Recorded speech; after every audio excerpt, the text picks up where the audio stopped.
Good evening. Hello, everybody. And Saturday night. So that means it's Saturday Night Reaver. But Horus Heresy is the name of the game at the moment. The new box sets have dropped.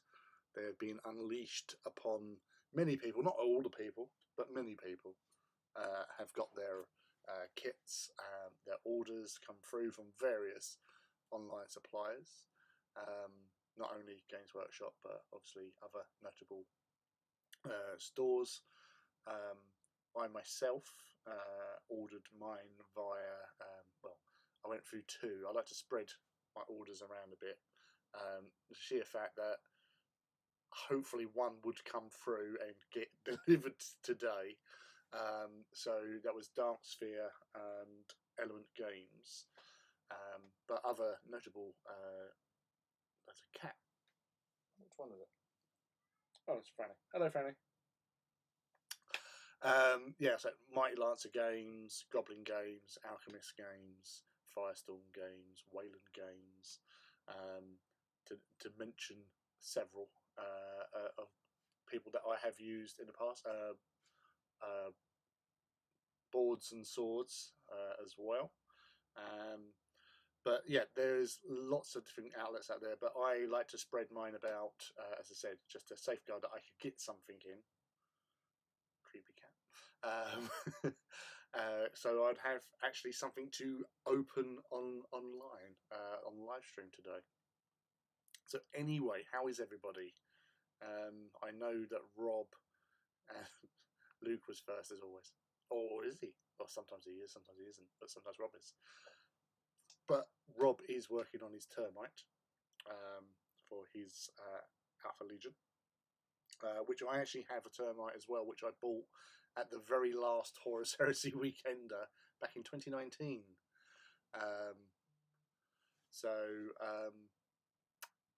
Yes, they're a long time coming. I will be getting around to it at some point.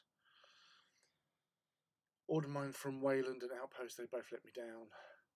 So to be fair, in the last couple of years, I've got stuff on Mondays. Today I was lucky. Not all my stuff has turned up. Just the majority of it has. So as I say, like I only had one order with Element Games, and they turned up today.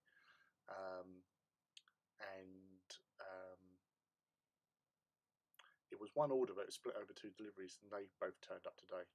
And it wasn't until like early hours of this morning that I was constantly chasing up on the tracking whether or not I was going to get either of them today.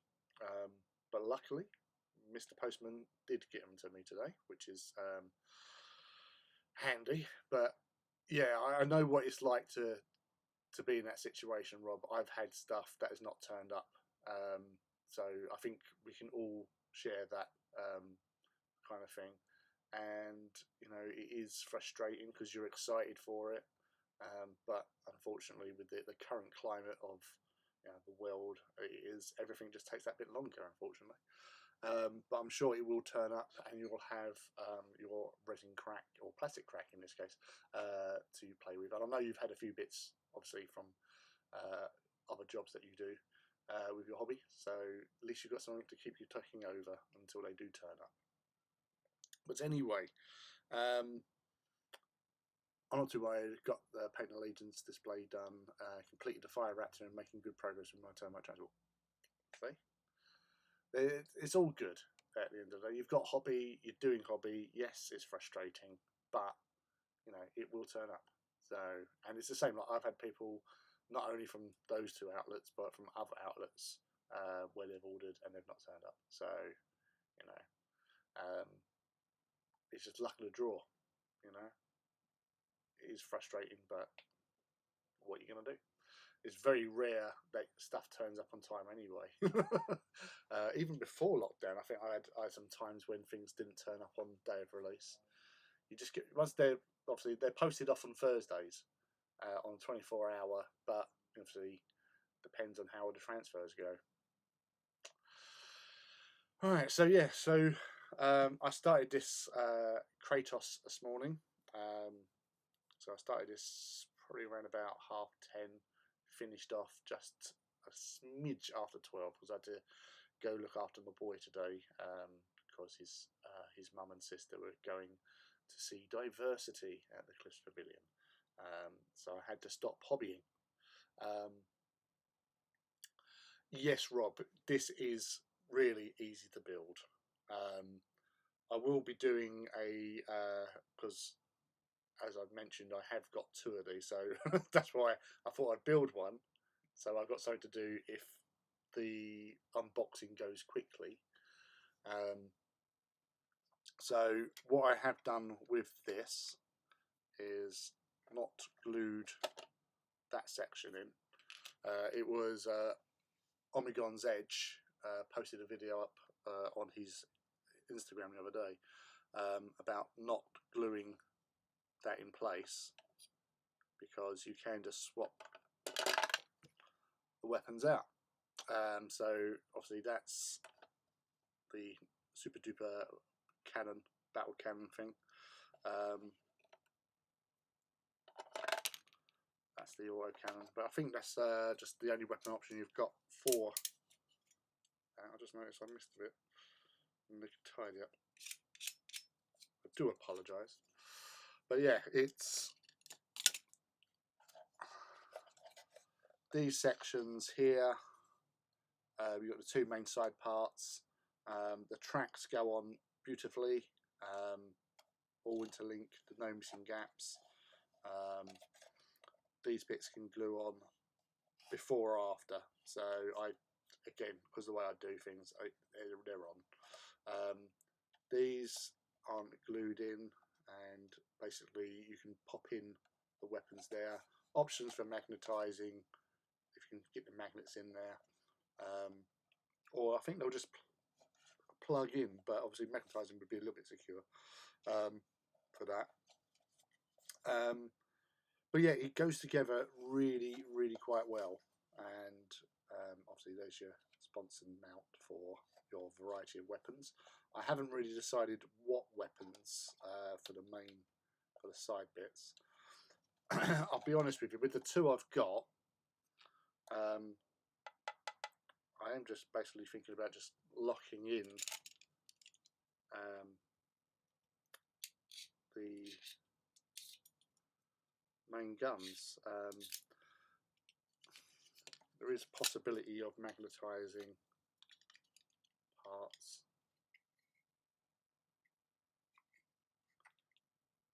It sits in quite snug anyway, so that's definitely another option. So you may not even have to magnetise it because you're not going to like zooming this across the table as such. So it's not going to be sort of doing a lot of high G manoeuvres. It's a tank. Why would it do that sort of stuff? But as I said, the kit just goes together really, really well. Is a nice, straightforward, easy to assemble kit all round. So there's separate pieces there. That's a separate piece, and that's a separate piece as well. So it just all locks in.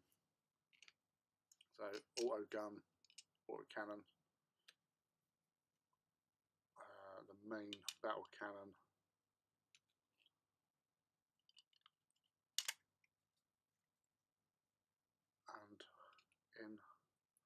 and this little cover bit just sits on top there. So it's very, very straightforward. But yeah, I really like the look of it, and I thought I'd bring these guys in with us. Oh, hello, hello, happy Heresy Day. With the weapons you've got, so you've got the main battle cannon, you've got like a melter cannon variant, which is that thing, and then you've got a Volkite cannon option, so there. But I'll say that's I still haven't really read up on the rules on that. But the way I would look at a battle tank, and this is what I've done before with these sort of like multi-role type things where you had options, was that you'd have one big badass gun, and then you'd supplement it with like anti-infantry or medium-ranged type weapons. So my initial thought, because I've obviously seen lots of people going, "Oh yeah, it's got Volkites," having the big Volkites on the side there, maybe either heavy bolters or even las cannons. But you know, you've got auto cannon, the main battle cannon. But as I said, where we can just pop that in and out, that might, yeah, it might as well just build them and just pop them in and see. So, yeah, you'll say you do tend to do that, don't you? Anyway, so, but yeah, that sits in quite nicely, as I said, and obviously if you don't glue that in, if you did glue these in, because you got two, well, I've got two, but you know, if I did lock in the other one, I could just swap over, put all Volkite or whatever, and then, you know, do the old switcheroo, which is always fun to do. But yeah, no, it's a lovely kit. As I said, it goes to whoever. As I said, this took me an hour and a half to get to this stage, and it's just like adding extra details around and bits and pieces. But yeah, as I say, it's a really nice kit, and I've got the Space Marine out so you can see how from above scale wise. But if I do this and go off piste, let's move that, move that.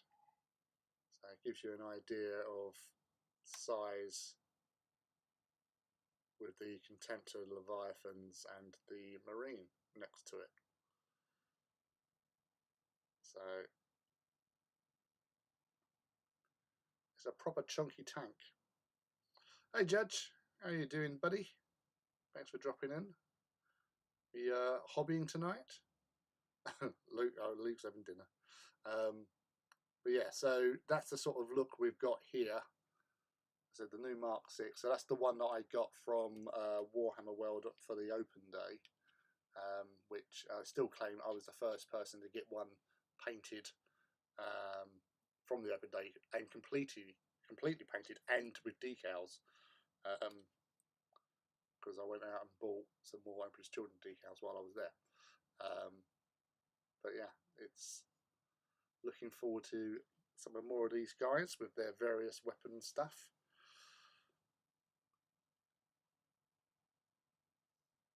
That's pretty good for a super heavy. Resin equivalent would take a lot longer to build. But these aren't super heavies, are they? These are heavy assault tanks. Super heavies are like the Cerberus or the Typhon. They're super heavies. So you can only have 2 of these in a squadron, but you can have multiple squadrons if you so wished. So there's the boys. So that's the one I was working on from Wednesday night for those that was with us. So I went with doing hazard stripes on the hazard stripe on the chain fist.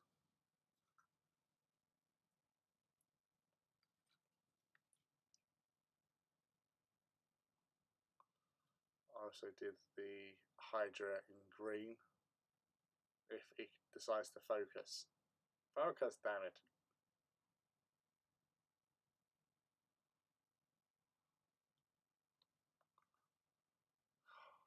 You're just being such a pickle today. It's still a big tank, yeah. But yeah, it's I did just stick with the conversion beamer on that and chain fist on there. Silver. But I was actually surprised just how well it sort of just ties in with the others. So again, focus, people. Annoying. It's going to be one of those days, I feel.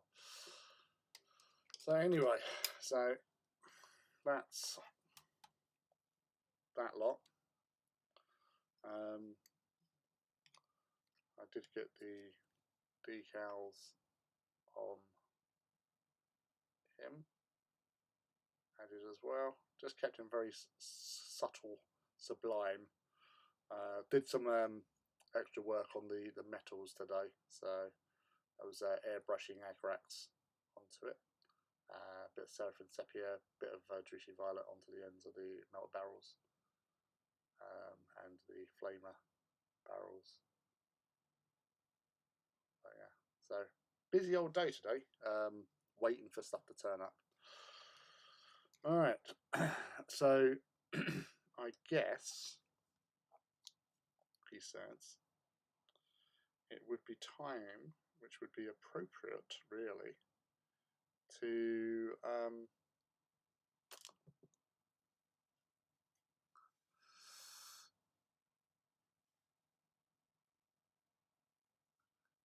yeah, you can.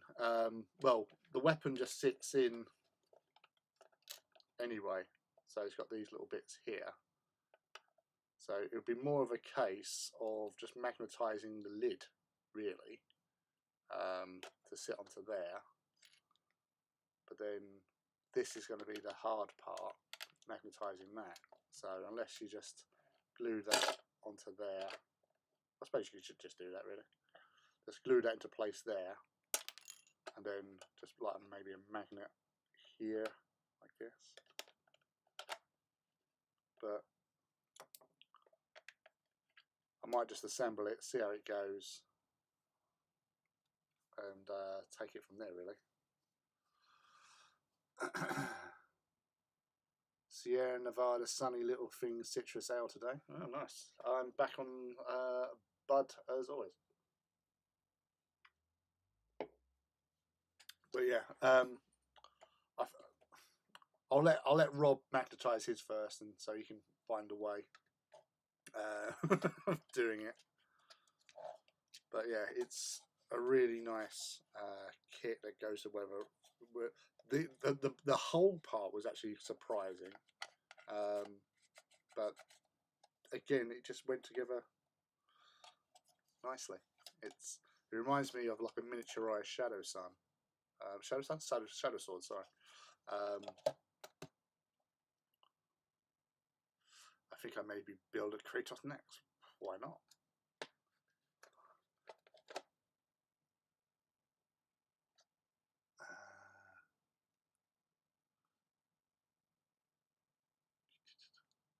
Love the hazard structure. Thank you very much. Have a beer.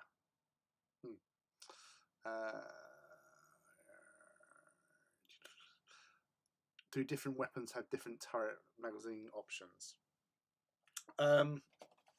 Right, so from the instructions,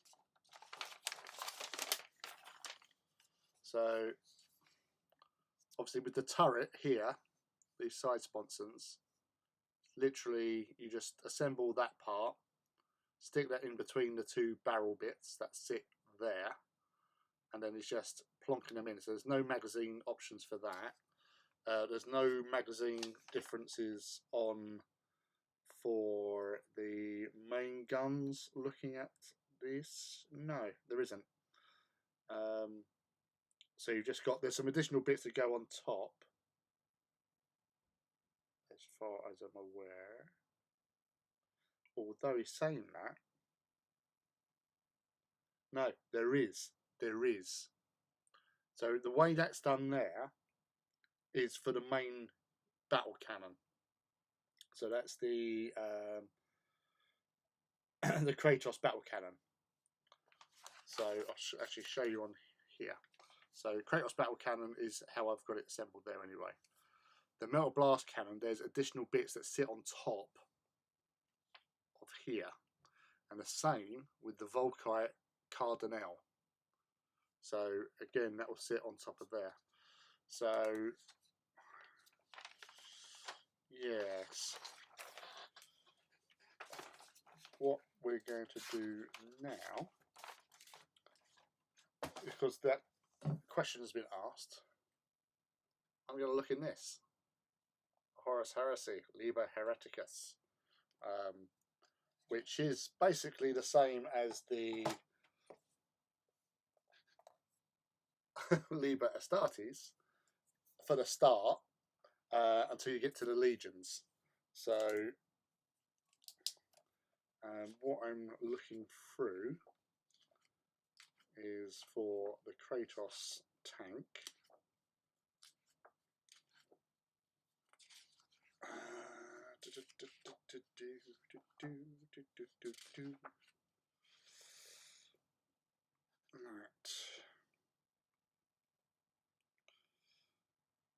Right, so you've got weapons options that you can take for the sponsons, on the side sponsons, so the bigger ones.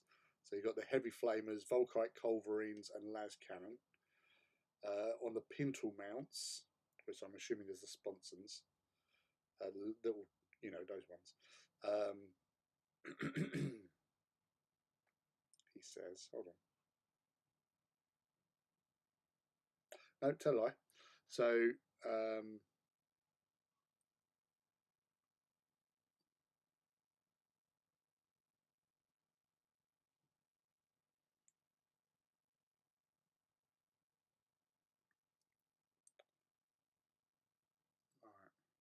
yeah, so you've got the Volkite Cardinal and the Melter Blast gun. The hull, so it's the front right, front left. So that's those two, what I call sponsons, the little turret bits, I imagine. So you can swap out the heavy bolter for Volkite Caliver, or an auto cannon, or a las cannon in those little turret bits there. You can also have options of pintle mounted weapons, so that'd be for the top turret, I imagine. So twin link bolter, combi weapon, heavy bolter, heavy flamer, multi melter, havoc launcher. So yeah, but what I'm going to try and find now is what the weapons actually do. He says, right.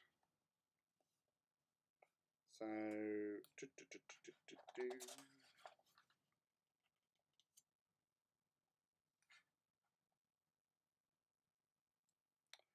well, the Melter Blast gun is 36-inch range, strength 8, AP1. So standard melter, but longer range. Heavy 4, armor bane.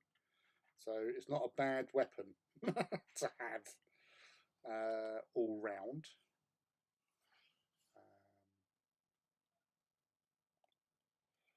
The Volkite Cardinal is a 45-inch strength 7 AP5, heavy 12, deflagrate and pinning weapon, which is not too shabby either. For especially anti-infantry on that. I find where the big nasty cannon thing.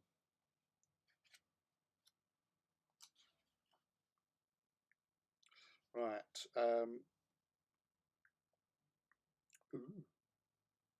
Right. Kratos battle cannon. So this thing.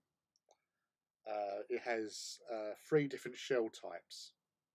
So you've got high explosive shells, which are 36 range, strength 8, AP4, heavy 1, large blast, 5 inches, and is pinning.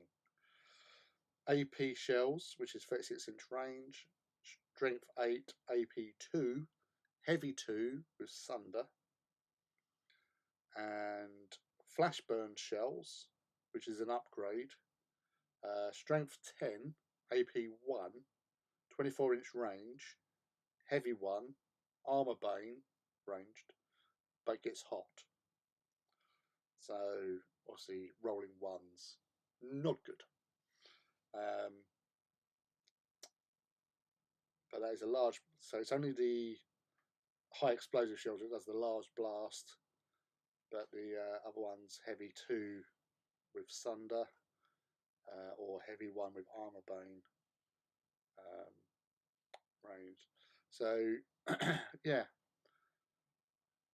the melter weapon's pretty nasty. The Volkite's pretty nasty, and the battle cannon can be nasty because you've got the options of 3 shells. So I believe you can actually, if he goes back to the loadout, he says, go with the heavy support. Yes, thank you very much. No.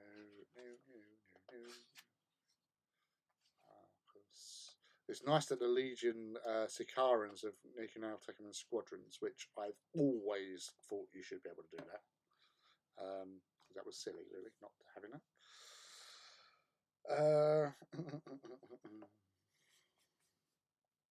Right.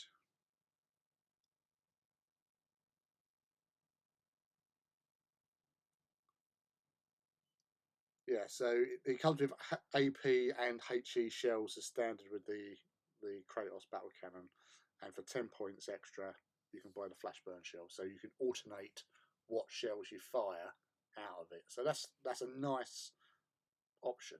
To be fair, you lose a bit of range with the flashburn, but you gain armor bane and high strength. So it's like a railgun, but it does get hot.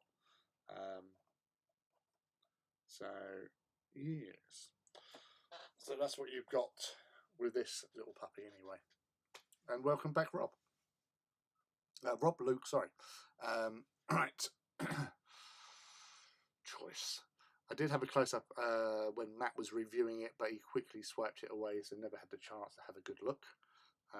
Do you know what benefits are running in squadrons? Sorry, got a million questions on my stuff. Well, it's basically you're not using up slots. So you can have like the 2 of them in a squadron. It's basically just doubling up. So you've got more Kratos. Really, there's no sort of like, it's not like in Titans where you have a squadron, you get bonuses and all that sort of stuff. It's just that you can get more tanks in your heavy weapon choice. Your heavy squad choice. So because normally I think with the way they've got the rights of war, not rights of war, the force organisation.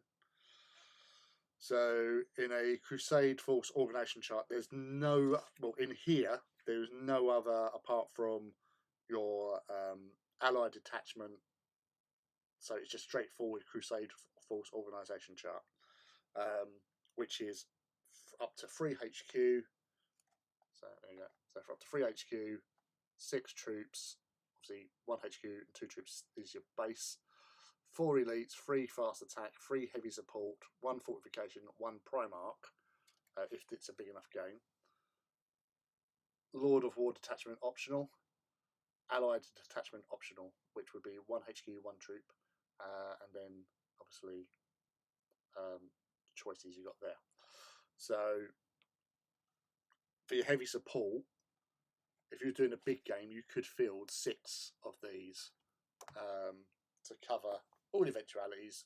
2 with that, 2 with the Melter, and 2 with the Volkite, and have them cruising around, blowing the crap out of everyone. So that's an option, and I'm sure somebody probably will take that up at some stage. Might nip down to my local GW tomorrow and pick up another Kratos. You only ordered 1? What? As soon as I heard it was a squadron size of 2, I was grabbing 2. It's like, no, I've got to have 2. Have to have 2. It's the rules. Yeah, I don't think there's anything wrong with either of them. Now, as I said, I do like the look of this cannon. I'll be honest with you. It does look rather nasty as it is. The melter cannon is also quite nice because unlike traditional melter cannons, it's heavy 4. Because normally melter cannons is like just one. So that's quite nice, and it's a 36-inch range as well, which is also nice. But that is a good choice to have because of the upgrades on the shell. So you've got 3 shell types. You can mix it up. You've got the large template. So if you want to take out squads with it, you've got the opportunity with its main battle cannon with HE, or you flip over to AP for penetration, or if you really want to jazz it up, you go with the flash burn and go from that on that side of things. Right. That makes sense. So 4th edition, I had similar things with multiple vehicles in the squadron. In old 30k, it was possible for multiple tanks in the same squadron to shoot at different targets. Yeah, that would be the same. It's just basically just for deployment.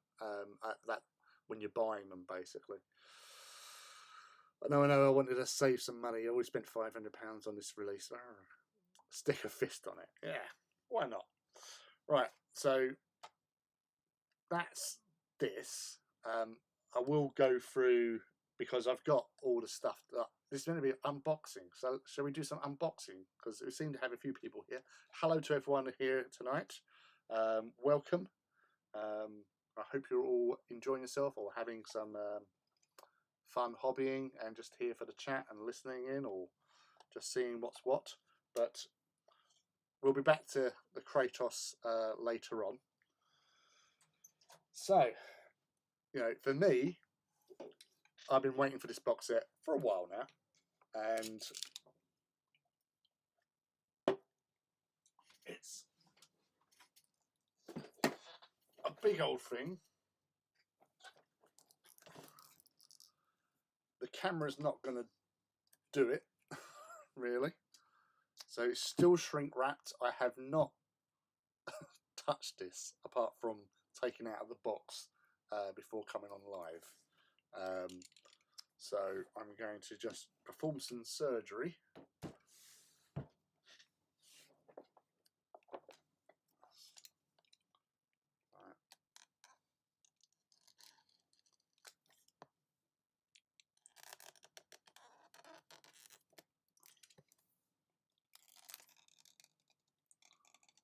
So I haven't even looked at anything in here.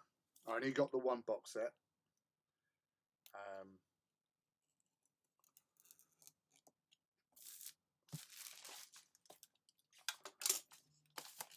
So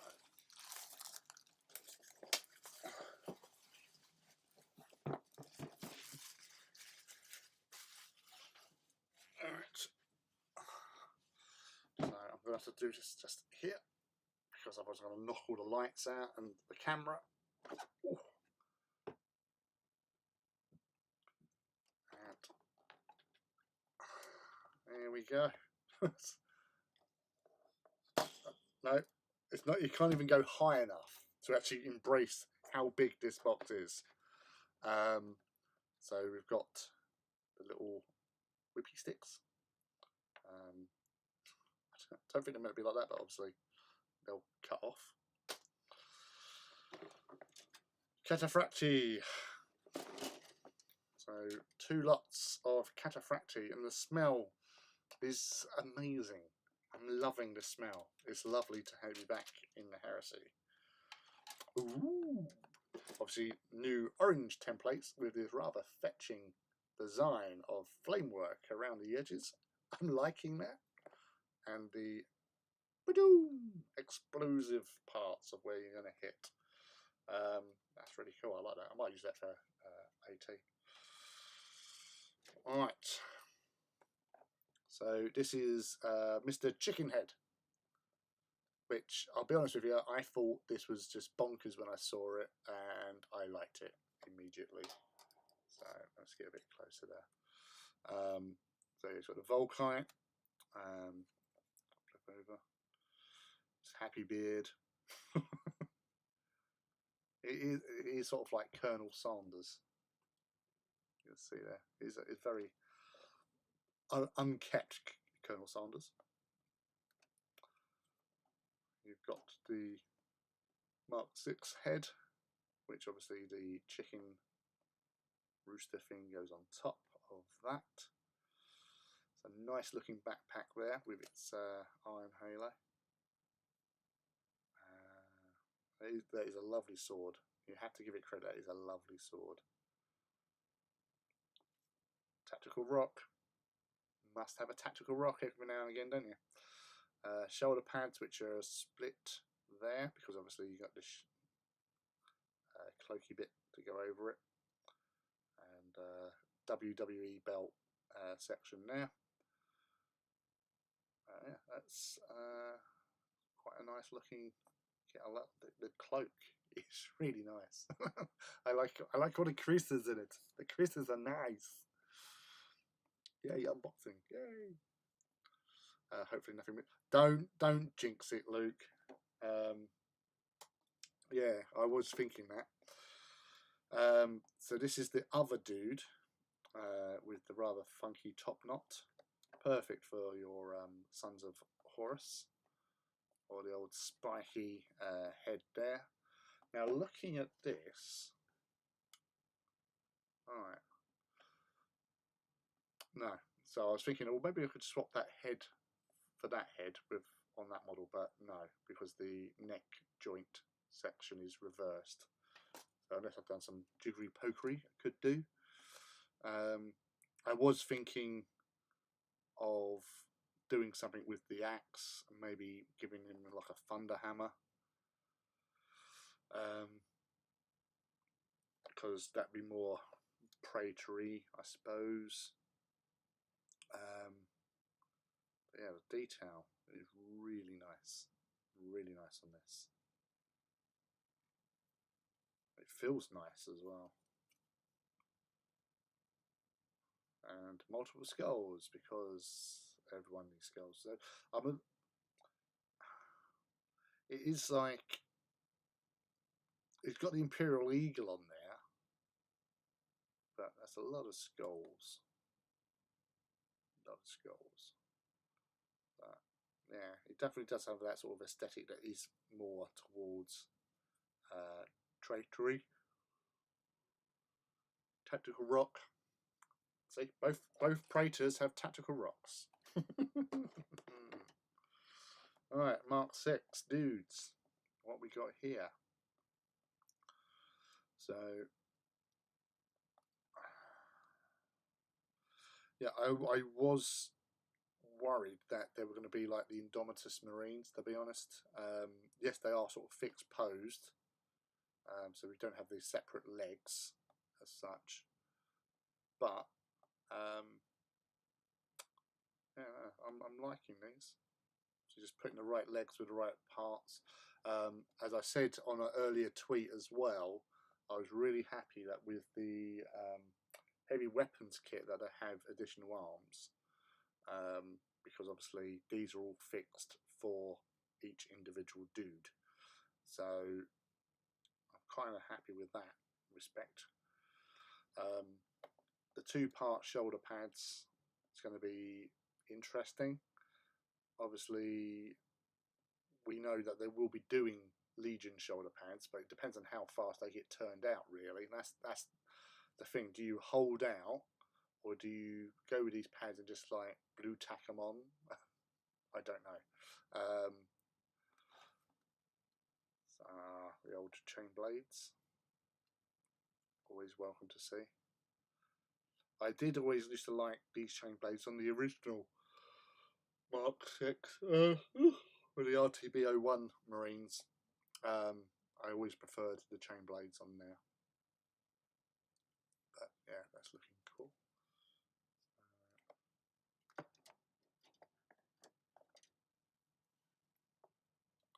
That's the same. That's 1, 2, 3, 4. So 5 Marines per sprue. We have a loose leg. We have a loose leg. Someone's missing a leg. I'm not going to start looking through.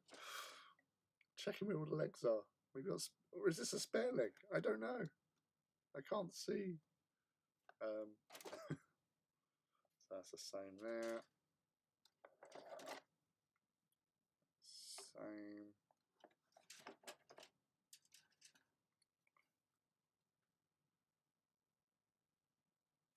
So looks like it's one of those legs. So 27.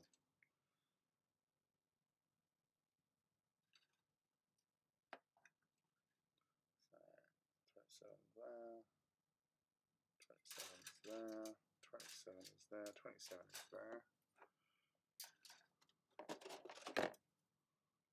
27 is there.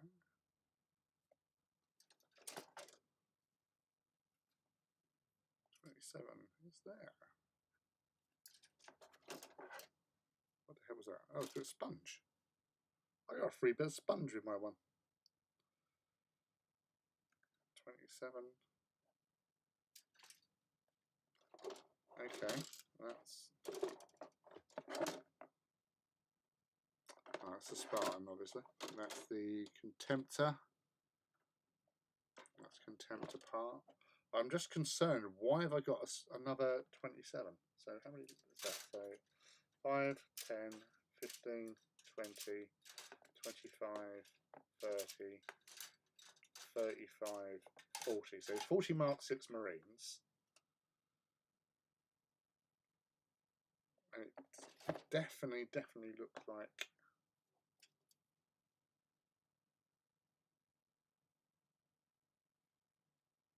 that leg there. So that's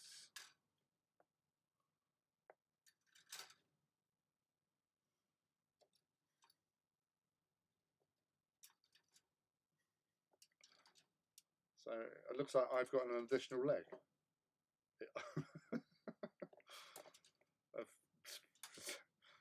That's different.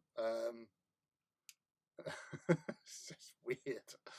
I like the cloak is separate and makes it so much easier to paint.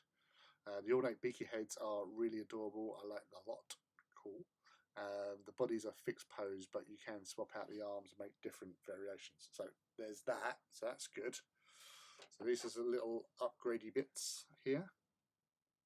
So I'm liking these holsters. These are really nice. The bayonets there, also really nice. Grenades, auguries, little headpieces there. They're rebreathers. Oh, that's cool. Swords, ammo packs. So look at their faces. Yeah, I'm liking some of these. I like the little faces there. Super scrolls. Lightning claw.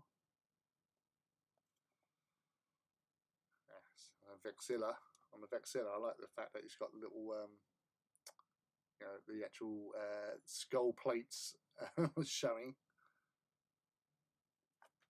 1, 2, 3, 4. So these are obviously per 10.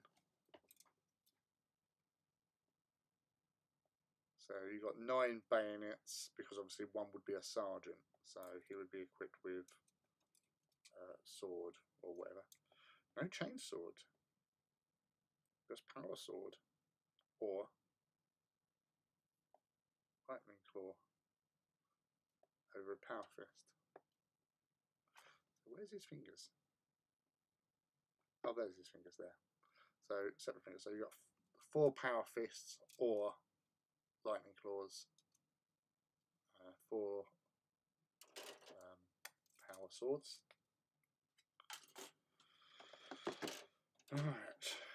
And all the sprues for here. So the Spartan. So we've got 2 sprues for the Contemptor, which I saw Miniature Apothecary had his built already, and it does look rather nice.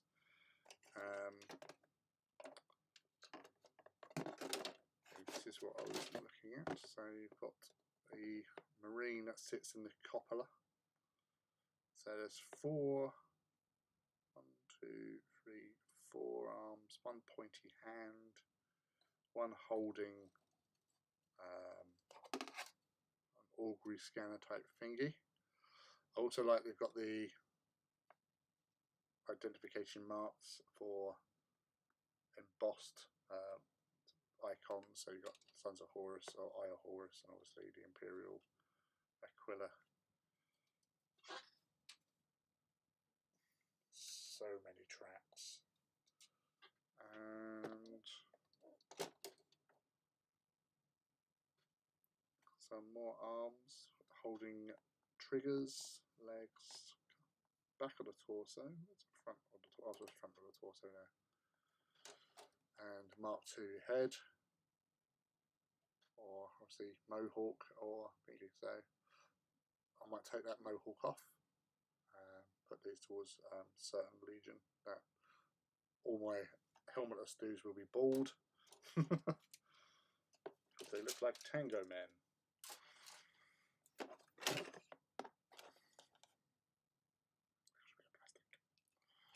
And yeah, so it's just the main sections of the Spartan.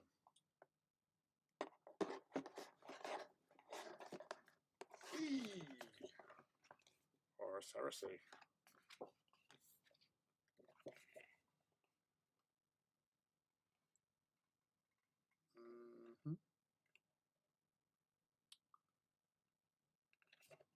Plasmas. Look at those plasmas.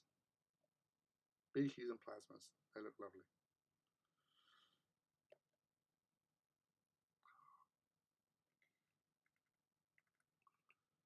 Contempt of Dread. Legion Sicarian.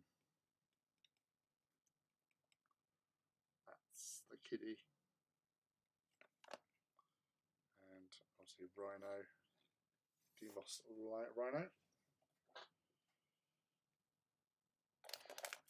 Oh my god, that is heavy. That is a weighty tome. Building instructions, dice, and decals. So you're fine if you want to do Sons of Horus or Imperial Fists or Templars. So yeah, there might be a market for Black Templars out there.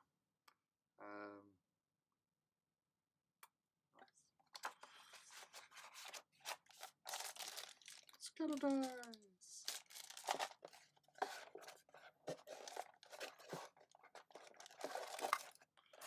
Obviously all the bases.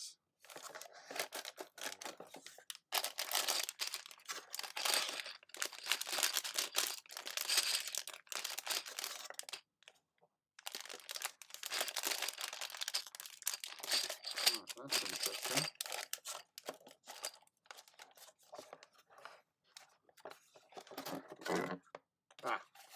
I was getting worried. I thought, hold on a sec, I haven't seen a contender base.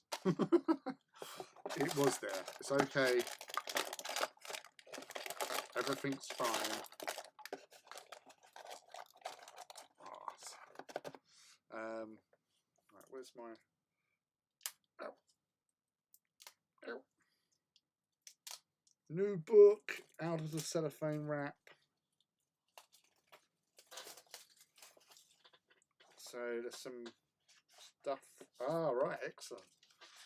So you get a couple of reference sheets as well. So you've got all the core reaction stuff, vehicle damage table, roll to hit, roll to wounds.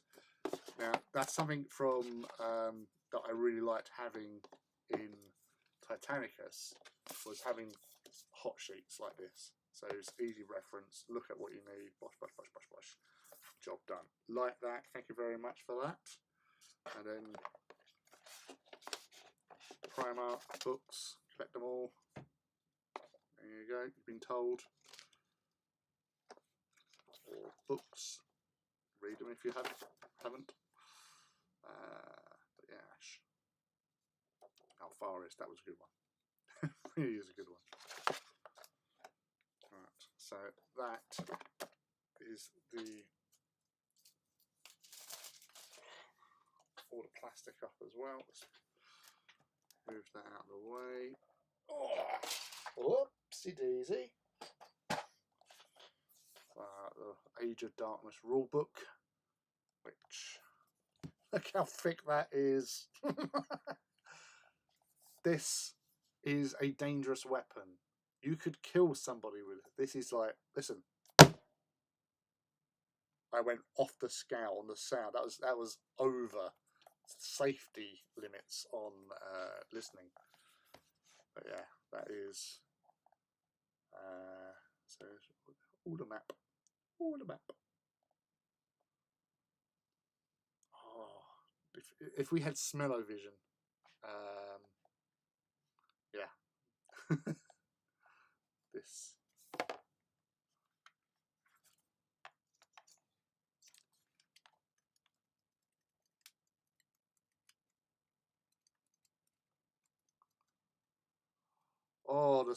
The smells I'm getting off of that is so nice. Nice colour map there. Phaeton.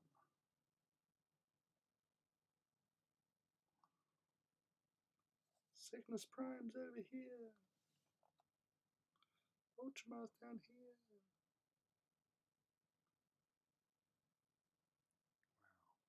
This is Zana. For those Zana fans out there. Top left. Timelines. Ooh. Solar Auxiliary. Auto Sinister. Imperial Assassins. Legion of Custodians. Center of Silence. Oh, I wonder who that one is. Oh, that blade. The blade on this picture. It's got a lovely purple hue to it. I'm loving that. It's got also a changed dragon on that as well. That's probably a bit before my above my pay grade on stuff. How can I call them traitors? They're the most loyal.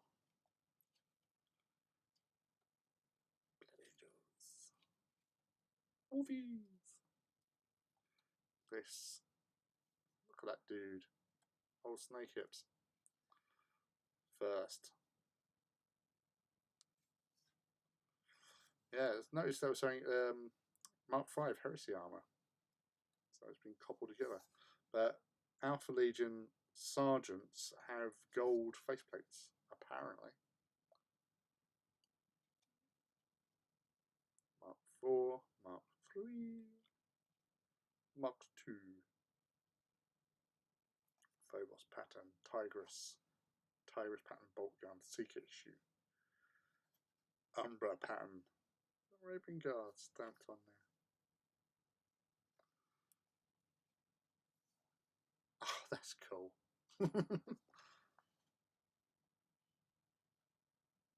That is very cool.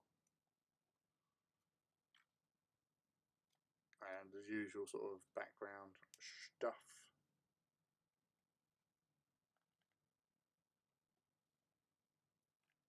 Oh.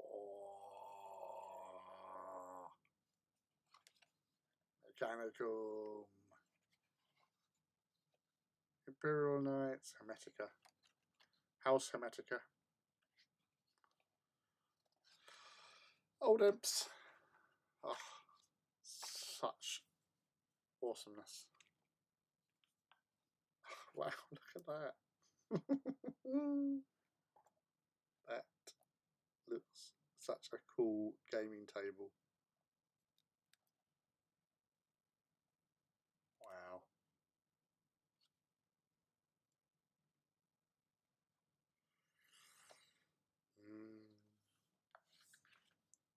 There's so much. That is such a...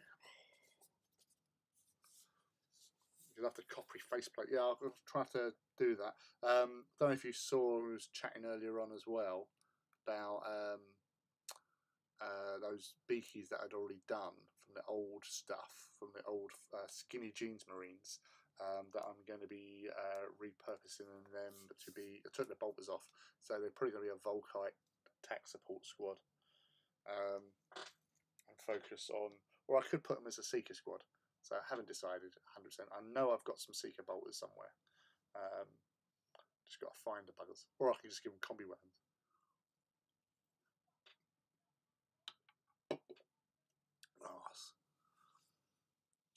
My inner neck beard feels so catered for too. Oh, oh, you got your map from GW. Excellent. And you saw Zana. Me too. Haven't opened it though. That's Magnus. That was Magnus. Yes. It is a really impressive book. The whole box set itself is just a really nice, well put together thing. I feel. I said those reference sheets, they're going with me everywhere. That book is definitely something to be getting into. I'm going to put all these bits back because otherwise I'm going to do stuff. So Spartan goes back in first.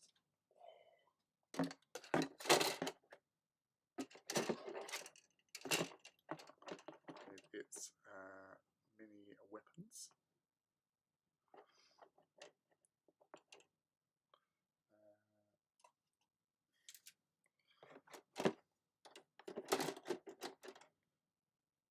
Now this next Contemptor, I am feeling maybe going with the autocannon and the melter, just for shits and giggles. I've got two close combat weapon ones, so we'll see. But I do like the looks of the autocannons on here. And I say apart from putting the barrels on, but that is just purest chunk killing capability. Look at the size of the rounds. Yeah, the melted gun is definitely an option. Yep. I just want to double check something as well, actually. Oh, there it is. Yeah. So that's what you were saying about you could put magnets into these bits and into there. That. Thank you, GW, for thinking about that. Magnetizing, slipping a magnet into that, and just making sure you get the right magnets into the bits so they'll stick together properly. That is definitely an option. Nice.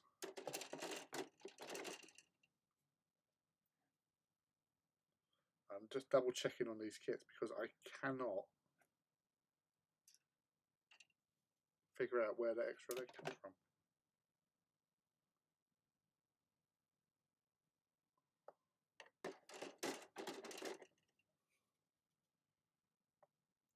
Definitely looks like that one. Hey, Mouse Bait's in the house. Mouse in the house. Killer of bots. Assassin. Second to none. Yeah, so thanks for popping in and joining us this evening, Mouse. We still haven't solved the mystery of the extra leg. So, yeah, that is puzzling. Because there's no other... It's the same 5 dudes. It is the same 5 dudes. And the only leg that looks like that is part 27. Which is that one. And each of the sprues, because there's 8 of them, has the part 27.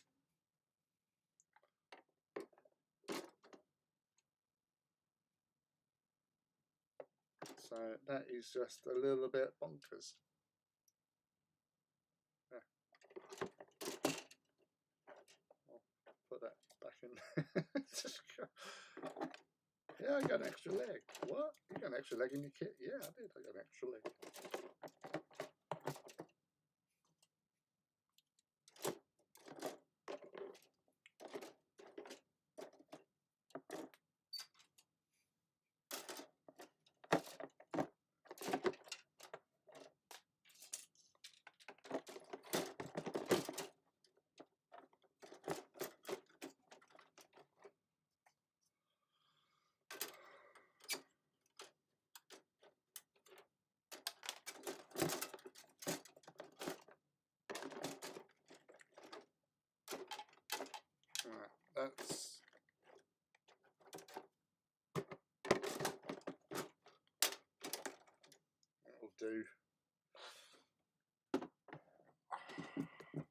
that.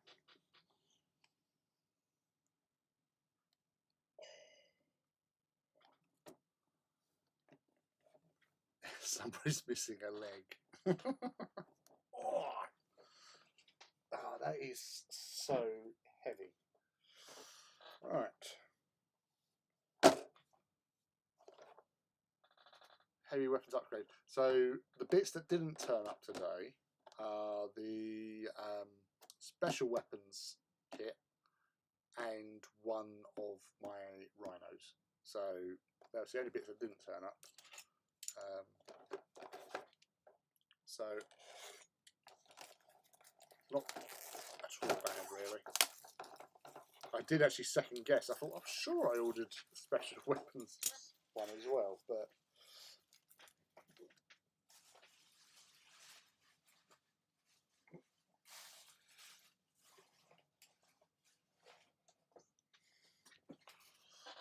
as I said on Twitter earlier on, I was so happy that they had the extra sort of arm sections for this kit. There's a few people sort of like going, oh yeah, they're not going to fit my other stuff. Why don't they make other arms for other things? But as far as I'm aware, he says, obviously apart from the missile launchers, the heavy bolters would fit. So 1, 2, 3.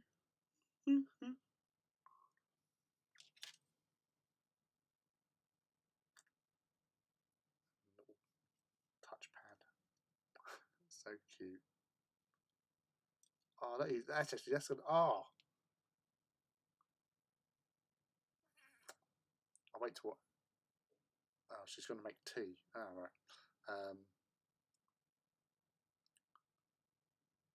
Yeah, I think they have got a kit for them, but they're not out yet. In the initial release, it was only the special weapon ones, which I can't remember what the actual. I think I'm gonna have to look up now.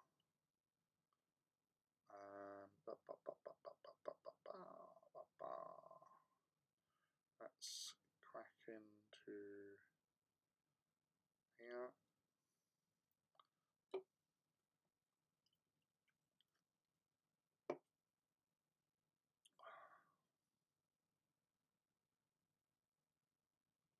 That map's actually quite reasonable for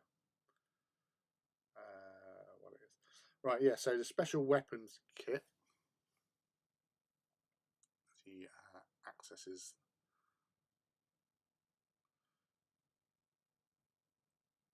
So plasma, 2 types of Volkite, melter, flamer, rotor cannons, double over. So it's 10 of each, so that's not bad at all. So your flamers, rotor cannons, melter guns, calivers, the smaller ones, and plasmas.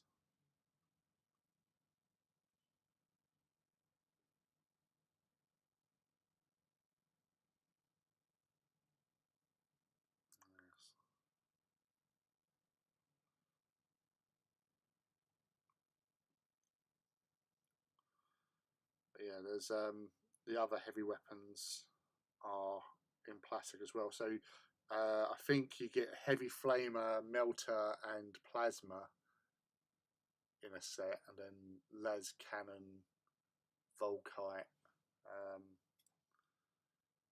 in another. He says.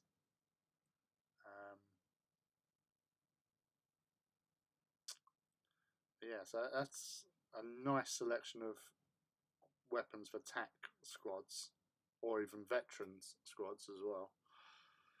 But that's what I like about this new version, is that you've got things like this, or squads of Space Marines with the Phobos Sharky Shark.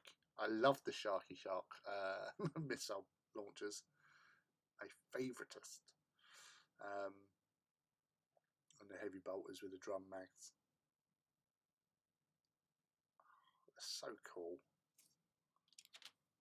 But I like the fact that you can get 10 in a box. So again, somebody was talking on Twitter saying about, but like you know, it's a lot of money. It's, well, you're getting 20 weapons. So you got 10 heavy bolters, you got 10 missile launchers for this, you know, and you're paying, you know, you'd be paying sort of 15 quid for 5 heavy weapons from Forge World, and you still have the same problem as trying to get them to fit as you would do. But yeah, and these were the arms. Oh, but then again, other people say, "Oh, but they wish they had different arms for different armors." But I think the heavy bolters won't be a problem because they've obviously got the hands in there, so they should meet up with existing sort of arms. Well, they're the heavy bolter arms, so you should be able to. Most Mark III and Mark IV comes without hands anyway, so you should be able to sort of mar them up. But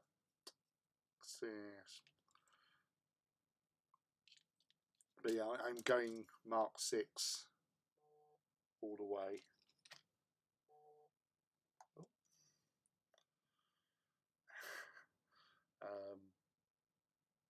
Because I think it's the way forward for Alpha Legion. Mark VI, they've always been associated with Mark VI because obviously they're sneaky sods and stole all the technology of Mark VI. But yeah, so that's the heavy weapons kit.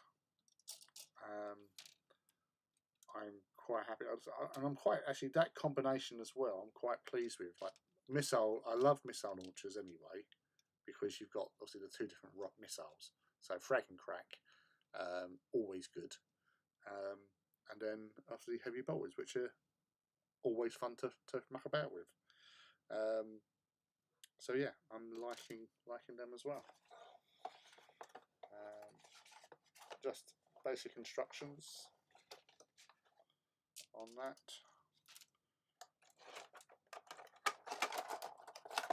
So that's the heavy weapons kit taken care of.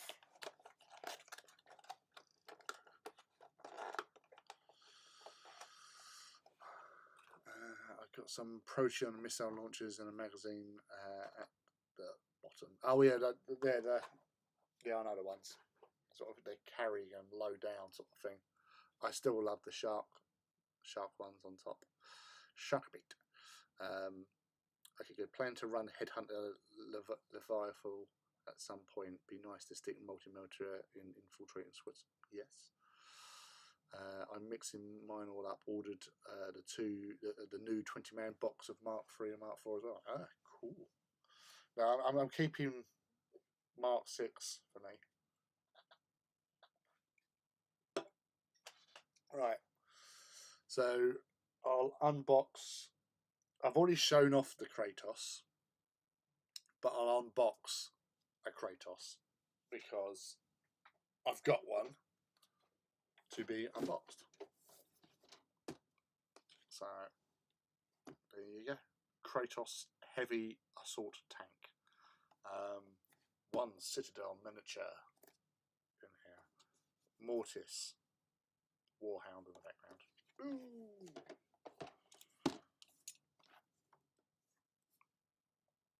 So that's what it should be looking like with the Killdozer. That is quite formidable piece of kit.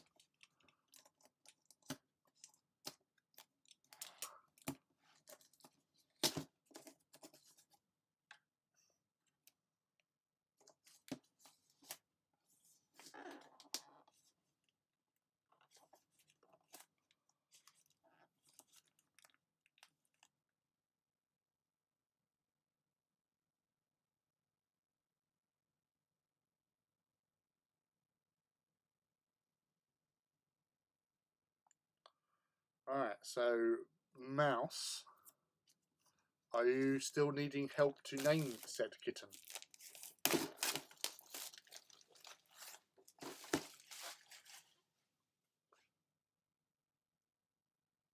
is that you need help with still? So Magnus does no wrong. Loki, mischievous man. D'Artagnan, first kitten. Other host. Oh. See, now, with D'Artagnan, because obviously growing up, we had over here this cartoon called Dogtagnan and the Three Musket Hounds. So I always associate him with a beagle. So Loki is the safe bet, I would say, for any sort of kitteny antics.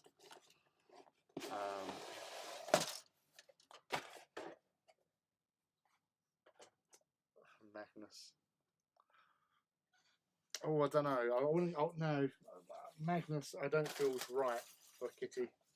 It's going to have to be something. Let's say Loki. Out of the three options, definitely Loki. I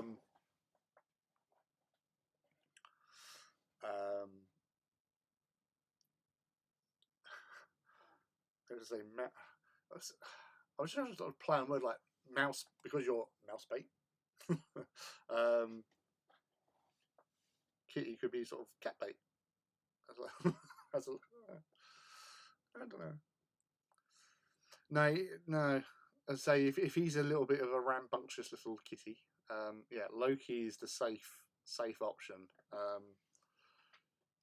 If it was a quiet kitty that read books and was very sort of practicing magic, Magnus every time. But just getting into sort of little scrapes and little incidents, Loki. That's what I would put down for. So I'm going to go into Twitch and put a like on Loki. I'm going to vote for Loki. That's what I'm doing.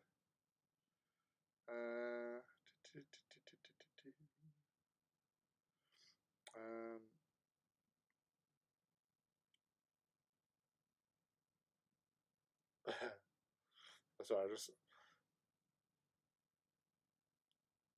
saw Leaky Cheese's or Beaky Cheese's post reminding me about that time that we stole the huge 6 foot or 7 foot tall Space Marine card thing after the open day, and then trying to get into his card with a slight breeze, causing utter mayhem.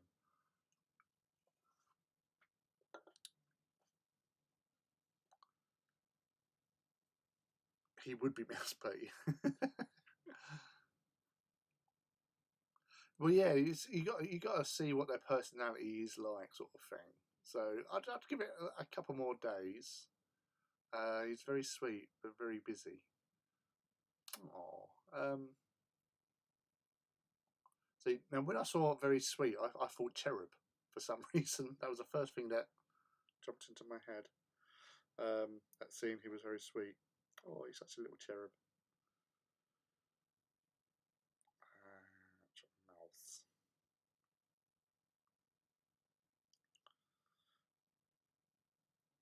Right. Well, I've voted for the mischievous man, but you know my official position on here.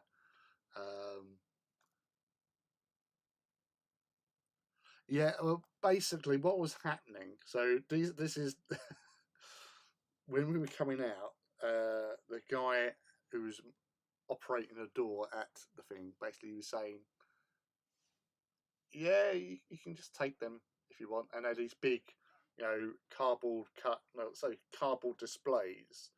They were like a monolith in cardboard with a Sons of Horus Space Marine on them, and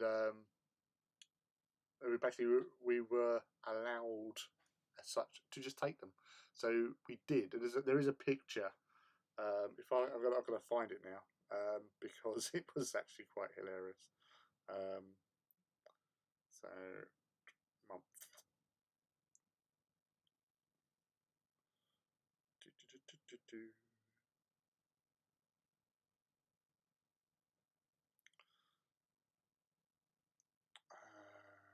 Where is it? Right, here it is.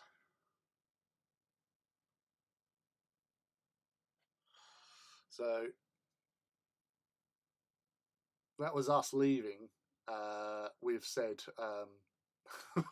display. It was a quick dash. Several other people got away with them as well. And it was just seeing everybody trying the same problem, getting it into a car, which was quite hard at times to try and get it into said car. And yeah, it was a bit breezy, as I said. So things were getting blown over as we were trying to undo it to make it flap down and foldable and stuff. It was like getting blown in our face, sort of thing, like a crazy kite. It was yeah, it was an experience.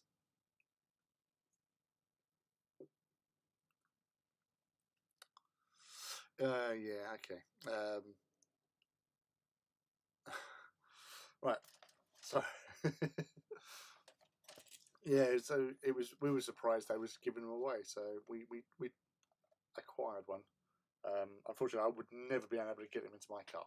Well, I probably could have actually, but then it would have been encroaching on me being able to drive, and I had other people to get in the car with me, so it wouldn't have got in there. You have a truck. Well, there you go. Right, so the base comes in a couple of sections. So you have this section here, you have that section there, and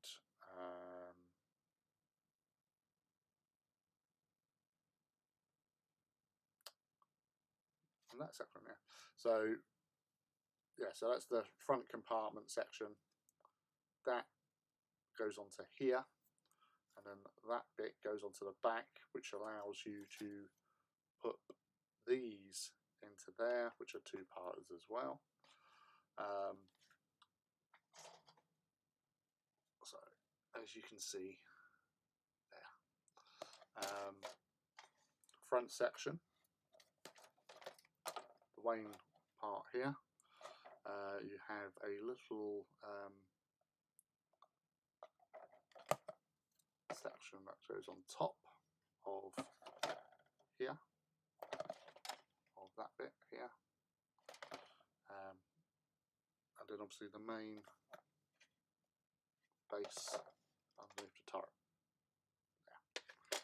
So nice, straightforward, easy peasy, lemon squeezy. No, that's part of this one. So these are the sides. So you've got two side sections, obviously. That onto that, nice, straightforward, and then it's just a case of putting all these sections in, which does not take any time at all. Then obviously the side bits over the tracks. These are the bits that run over, again, these sections here. So really straightforward. These are obviously from the Killdozer. So you've got 3 bits on that one and 3 bits on the other one. Weapons and turret. So there's your turret base. Main part there, side part there. This bit goes onto the back of that, and that's where the main battle cannon sections of these bits sit into there. Melter cannon. It's longer than I thought. There are 2 parts there. The Volkite area. Then obviously you've got the extra parts for whichever weapon you're going with. So that's something that wasn't pointed out in those other that video that I saw where Omega Edge was showing about you can just swap in, swap out. But you've also got these sections which are added to for the melter. So if you want to be proper, you're going to have to find ways to magnetise them, which is going to be a bit of a pain in the arse, to be honest with you. They can just sit in there. That's not a problem. Just sitting into that section. So that's got the 2 little bits there, so that will just sit over the top of that, and that will hold it there okay. I don't like this Volkite bit.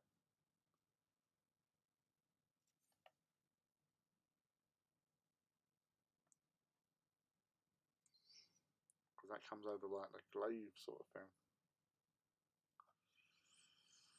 Yes, interesting. Definitely interesting.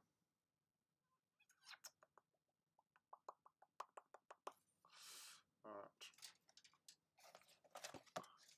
That's the other side. So the right side of the Kratos. Oh, well, there you go. Mr. Magnets knows what he's doing. And there's the turret and sponson weapons, he says. Oh no, these are the pintle mount weapons.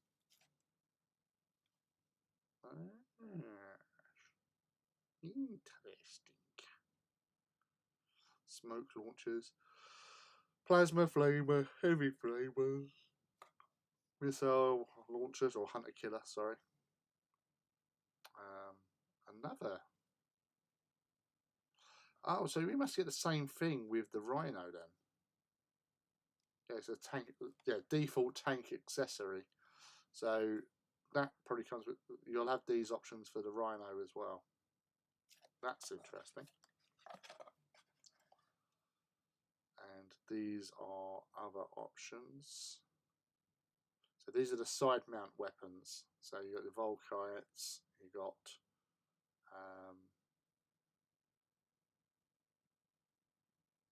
heavy bolters. These must be flamers or heavy flamer. And then a las cannon. Yeah, so it does look. You could just like pin them in, like through the holes as such.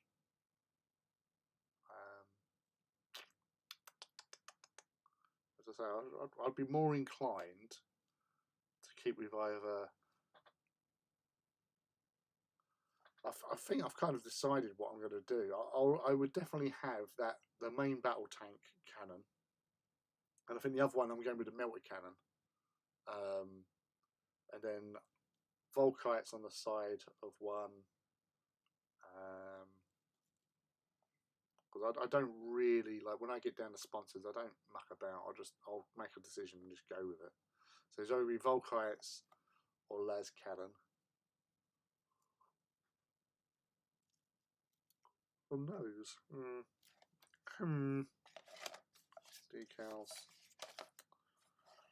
Yes. So that's the Kratos kit. For sure. That is a mighty a heavy 12, strength 7. I'm going to have to look it up again. So bear with me.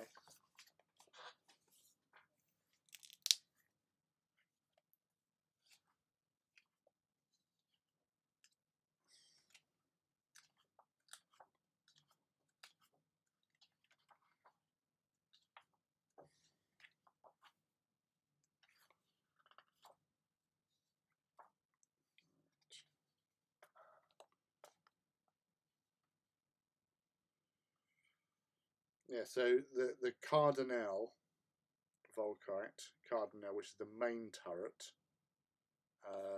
is the heavy 12, deflagrate and pinning. Now I'm just going to flip over to the fast attack. We want heavy support for the Kratos.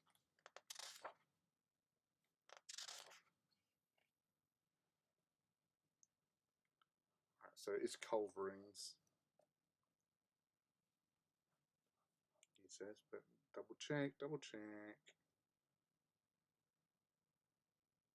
Yeah, so the sponsons are culverins or las cannons. Heavy flamers are free, which is interesting. Culverins So each one's doing strength 6, AP 5, heavy 5, death with a great. So not bad.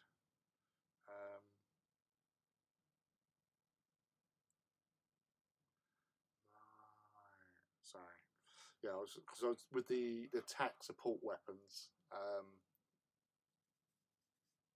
where you get the special weapons box set. You get the Volkite Charger and Caliver in there. Caliver's interesting because it's now heavy. It's heavy free, so that's not bad at 30 inches as well. Strength 6, AP 5. So same as the Culvery, but the Culvery's got a couple more shots. Ooh, sorry.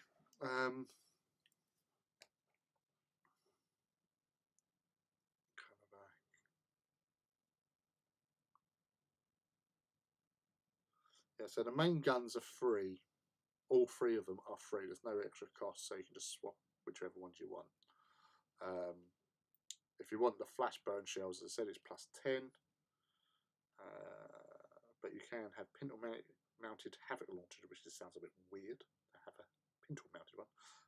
Flare shield though, yay! And then obviously the two sponsons you've got. As I said, heavy flamers are free. Culverines are a bit more, and las cannons even more.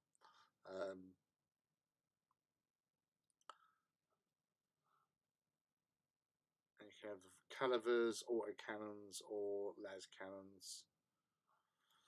So you've got the sponson coaxial mounted autocannon. Now, if it has the same rule as what the old coaxial for like on Bane Blades have coaxial autocannons, and what you would do, you'd fire that first, and then that gave a sort of a bonus for the main cannon. Because if you're shooting the same target, obviously, it basically made it give like a re-roll 1 or something. I can't remember, but it definitely enhanced the main battle cannon. So you'd always fire the coaxial first, even if it's not going to wound, sort of thing. You'd fire it, and then it makes it easier to shoot with the main cannon. So yeah, I'm definitely doing the battle cannon on one, and I'm going to go with the melted cannon on the other, and then I'd go with the culverines on the sponsons, and then on the turret, the whole mount ones. I am liking the sound of autocannons, I'll be honest with you. Though heavy bolters have been given an extra shot, they're heavy 4 now. So let's have a look at autocannon. Right, yeah, so heavy, autocannon, obviously you've got range over the heavy bolter. Well, heavy bolter's 36-inch range, but it's heavy 4 now. AP is both the same on both, but you've got strength 7, but it's only heavy 2, but you do have rending on 6+. So that could be interesting, he says. And he's just put the bloody page, he's closed the page again. Why does he do this to us? Yeah, so it's only a standard autocannon. There's there's a lot of weapons on there.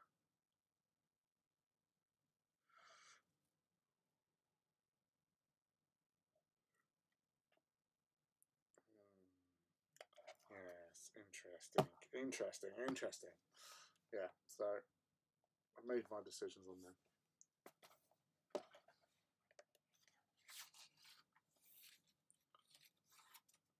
That on there.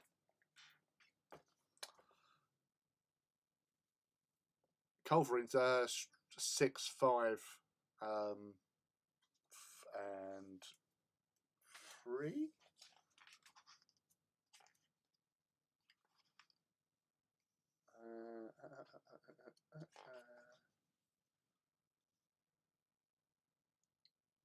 Oh, sorry, culverin 6.5 and heavy 5, and they're 45-inch range. So I would go with them on side sponsons for sure.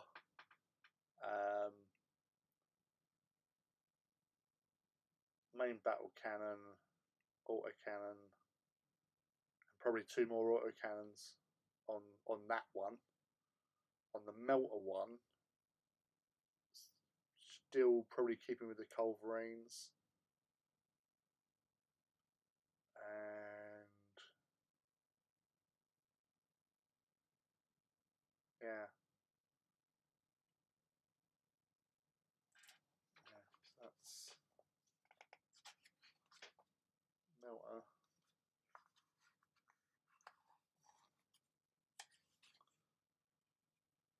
Yeah, melter blast gun, heavy 4. Yeah.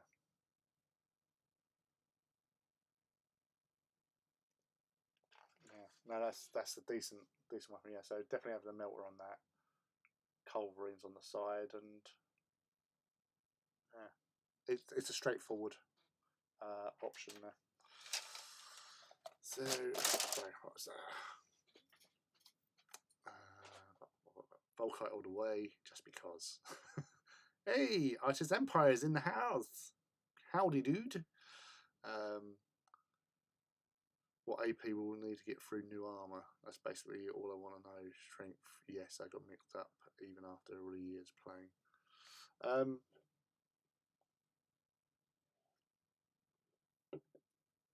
Armor Bane. I think I can't honestly remember. It either halved something, so it made it easier to penetrate because it's like melt weapons. But then people used to buy sort of armored ceramite, which I haven't seen armored ceramite as an option. So I'm wondering now.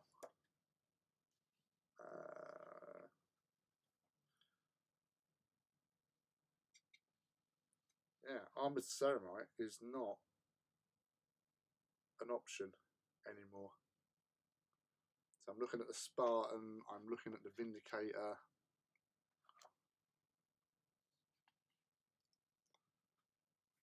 So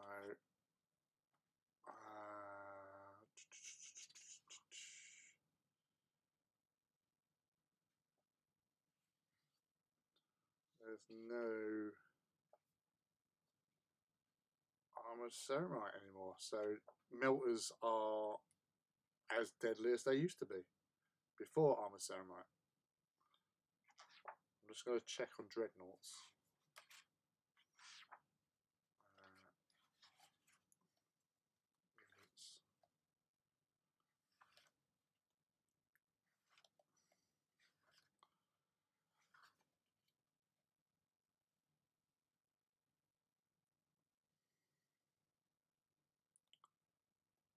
Yeah, so there is no armored ceramite. So melters are back in the game, people.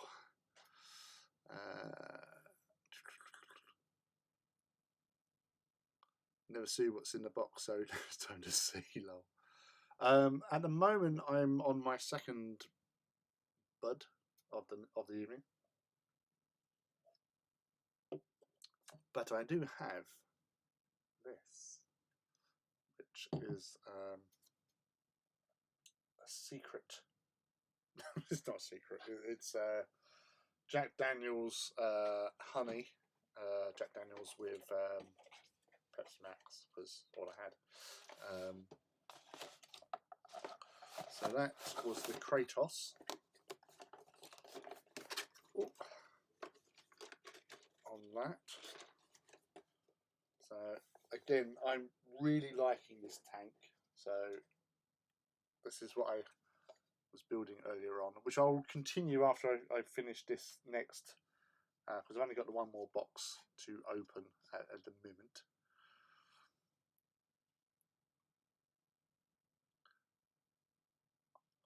Yeah, what I say with melters, you'd have them, but the amount of times, like over here in particular, the amount of times people would invest in armored ceramite,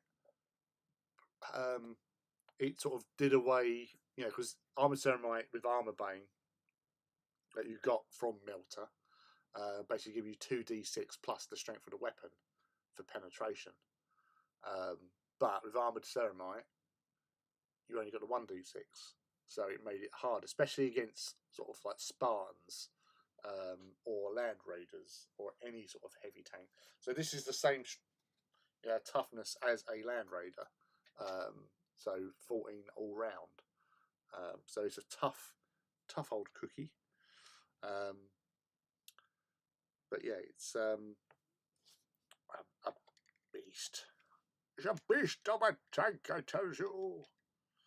But yeah, I'm not going to glue that in place now because I want to paint this gun properly. So I'll leave that to one side. Actually, whilst you're all here, I'm actually going to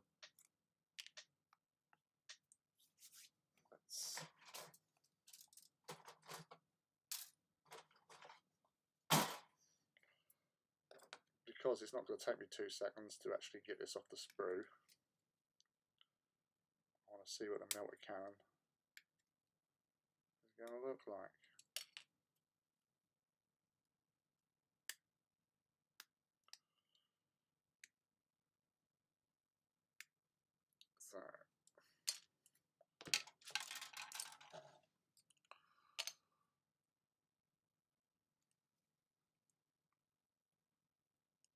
So these, as I say, this kit went together really, really well.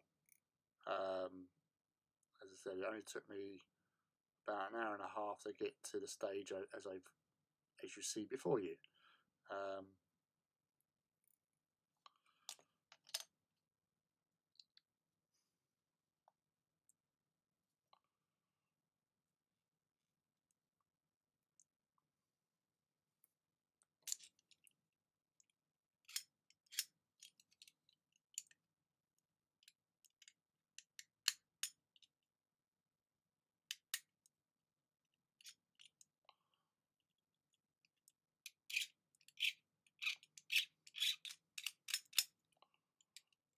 Do that, so help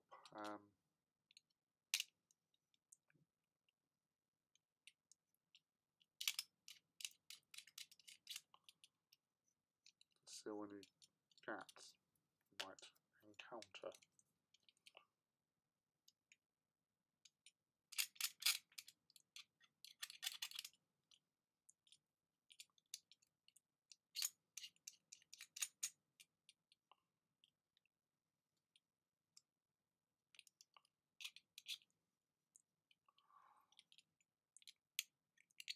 So this is a small diversion from opening up the Rhino kit.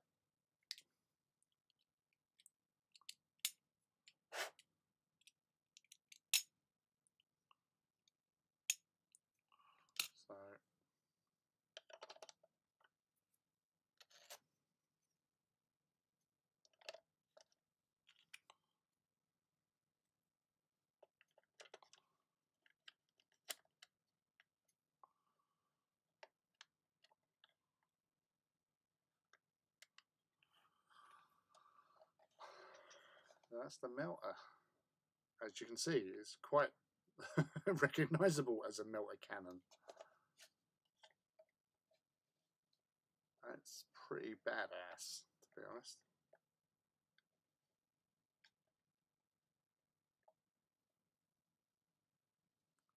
Yeah, the problem with melters was the fact that it was normally only one shot, and it would always be the one shot that you needed. You know, I just got to hit something once to kill it, and you'll miss. Because it's not a template,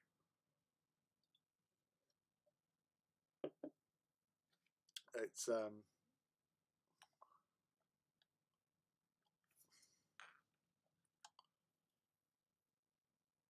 it was like one of those things that's just gonna get in the way.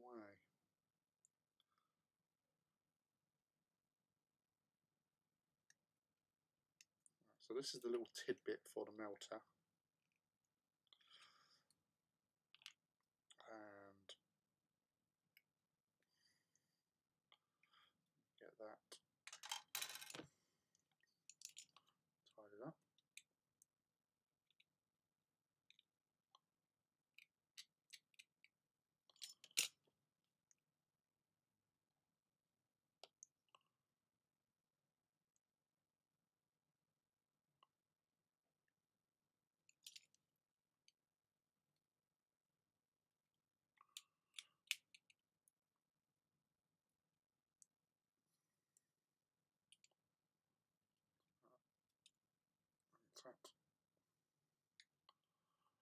random noises that I'm making, because that's the kind of guy I am, to make random noises.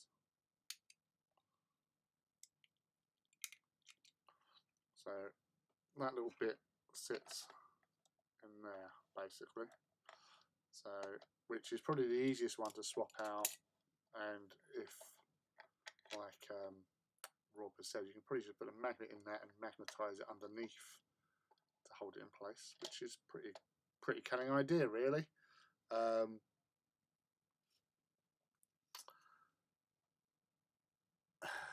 It's pretty smexy. I like using the word smexy too. I'm just saying GW needs to bloody make a book with all the damn weapons in, diagrams, etc. Not a rule thing, just yeah, like a Haynes technical manual for 40k, 30k. I'd read that all day, every day. Everyone would. I need to make some AE merch so I can get it on your stream. So I wear your AE, paint over the stuff that you've done for me. Where I've made my own T-shirts. I often wear them on the stream and at events as well. But yeah, so that's a mean mother trucker of a tank, or a chonky tonk, as I like to call it.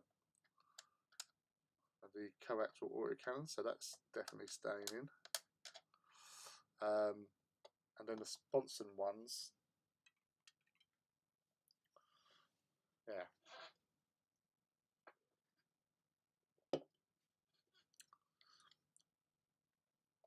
Yeah, I like both of these options.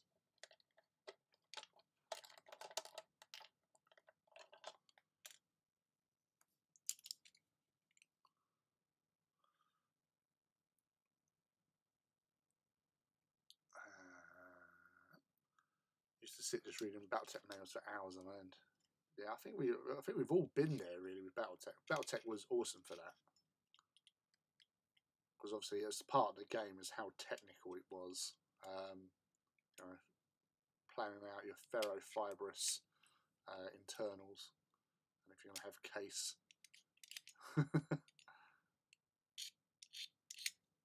Always loved a bit of case, me.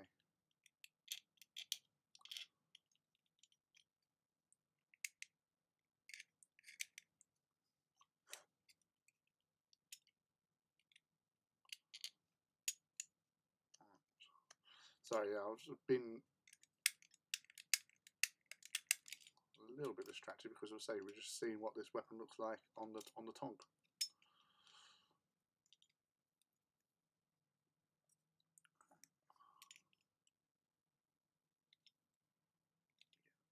In there.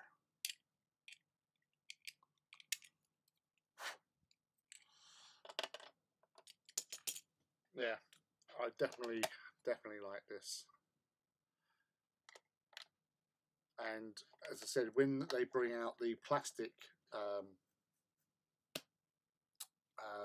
Sicarans as well, that's going to be really awesome. Because I can see a squadron of them in my future as well.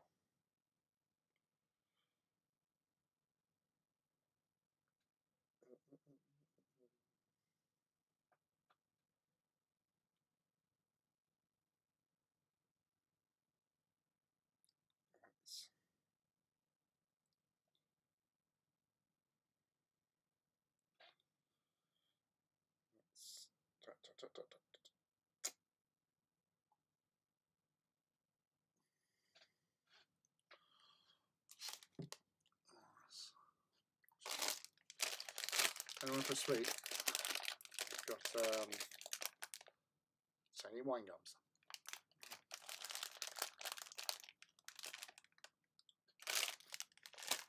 Definitely worth it.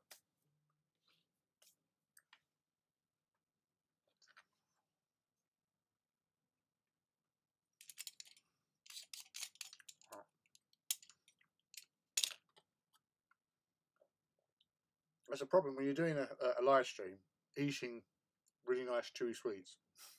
Not the best idea.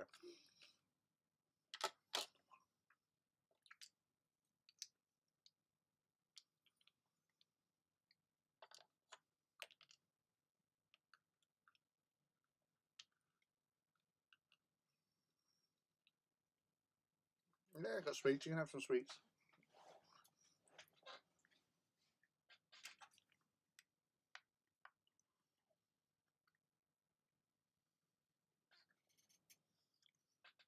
Ah.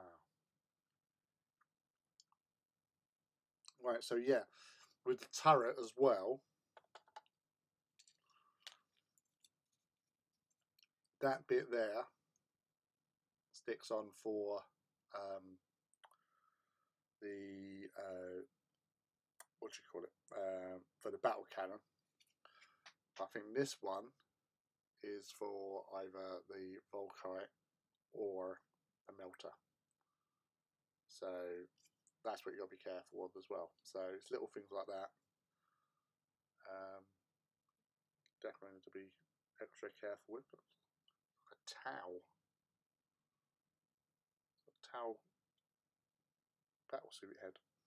But yeah, the Volkite there. Got side bits for it as well. Okay, yeah, I can hear you going, build it in my head. So I'm going to build it.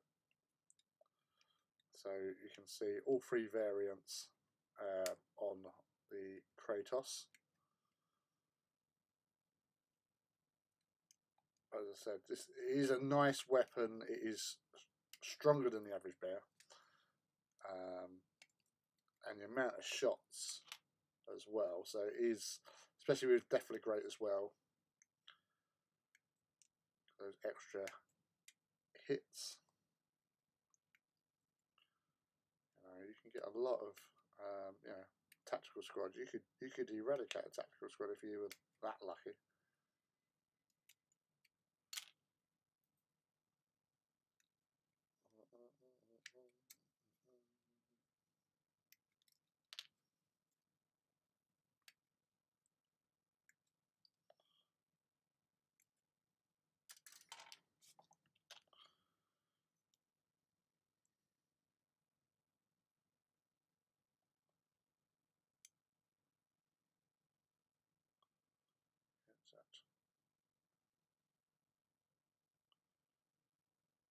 So I'm just going to do this quickly because it's not an option for me, but at least you guys can get and see what it looks like in the turret. Rule of cool and all that.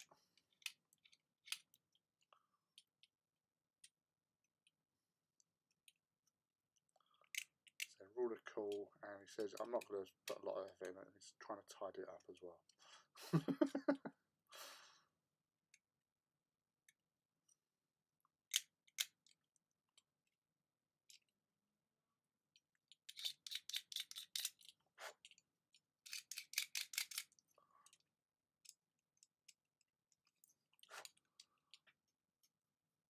Still have to roll sixes out. Hey, Felix. Welcome, dude. How are you? The white scars, they're going magically. They're very magical today.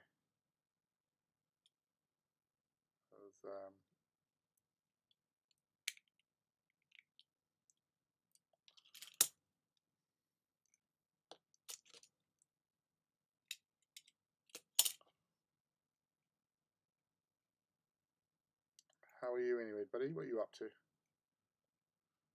you still travelling the wild wastes? Are you actually hopping tonight?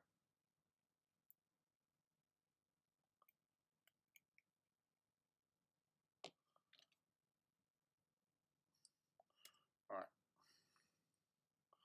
So I'm going to put a turret. There's a turret. Right. Bosch. Coaxial. Bosch. Volkite. Maybe? Or go that way. Yeah.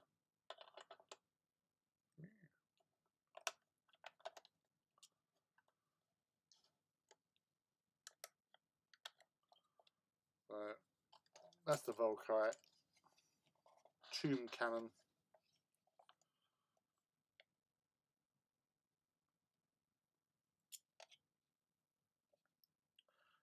does look pretty cool, and I'll say as an anti-infantry option, not bad. But then again, strength 7 is not to be sniffed at. That can still hurt a lot of things. You know, you get rolling high on those d6s. You could hurt dreadnoughts just about.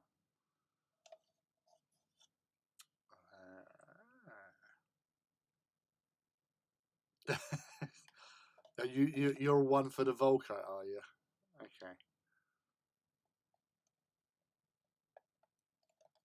Now, as I said, I'm obviously, I'm not sure if he was around at the time. You might have been still making tea. I don't know.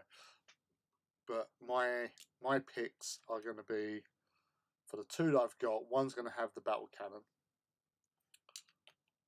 and the melter. And I'm going to think about actually just swapping them out, because with the melter one, you just got to add one piece. So you pop that on there. Then on top of that, because you know, for heavy 4, no, it's not beam. No, that's the cannonade which is on the glaive.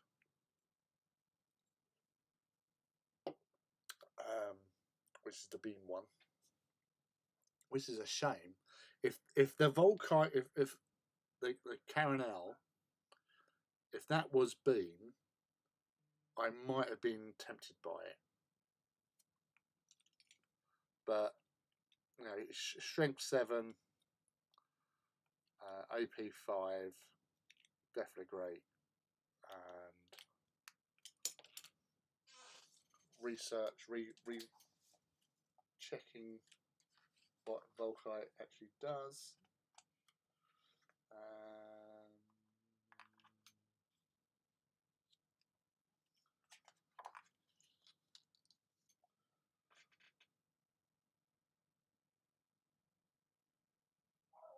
Yeah.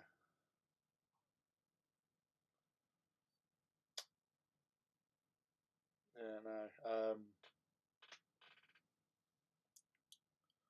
So the side sponsons being the Culverines, which is just obviously strength 6, AP 5, heavy 5, definitely great. They're not bad, like anti-infantry type. But the heavy 12, definitely great pinning. So that's the difference, right? Because the Volkite Carronade, which is on the glaive, which is strength 8, AP 3, heavy beam, and definitely great. But it's only heavy 1, so it's one shot with that. But the heavy beam makes a big difference as well, because everything in its path gets hit.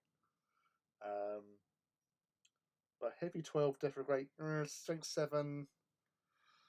So, you know, you could take out a Rhino with that, or maybe even it depends if you're hitting from the side armour on some things.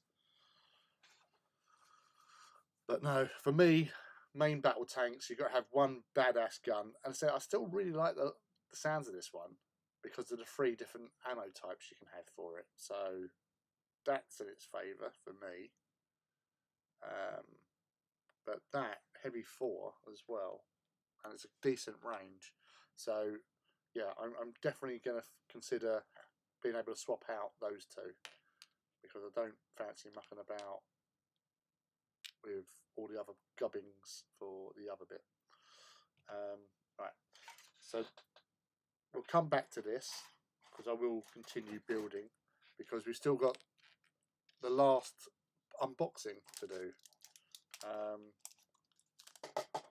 So let's put it on one side.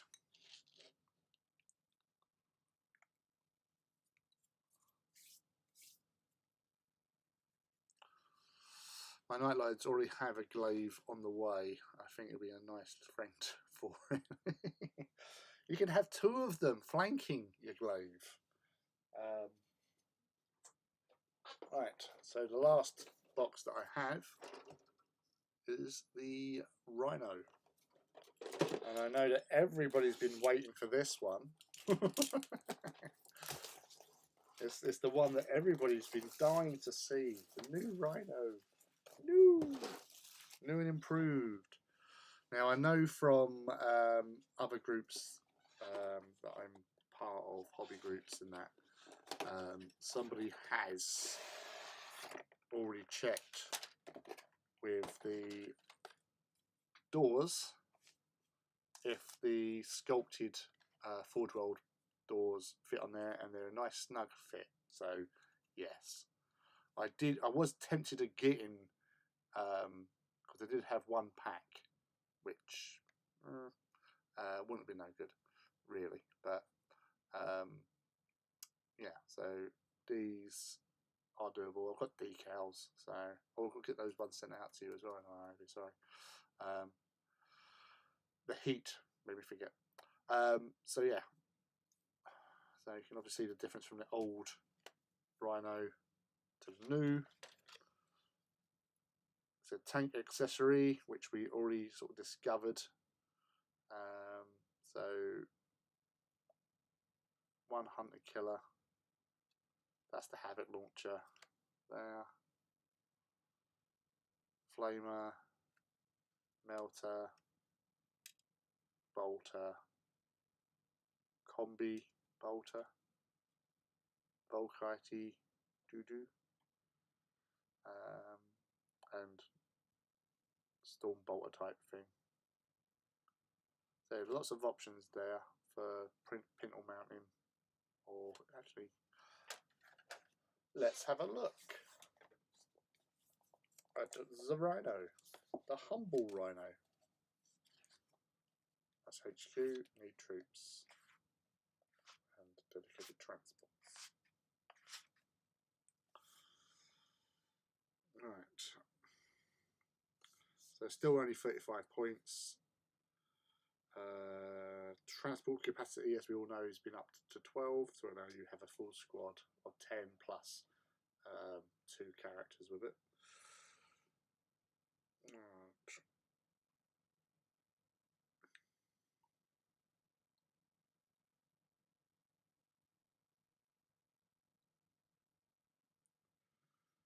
Right, the only weapons, right, so you've got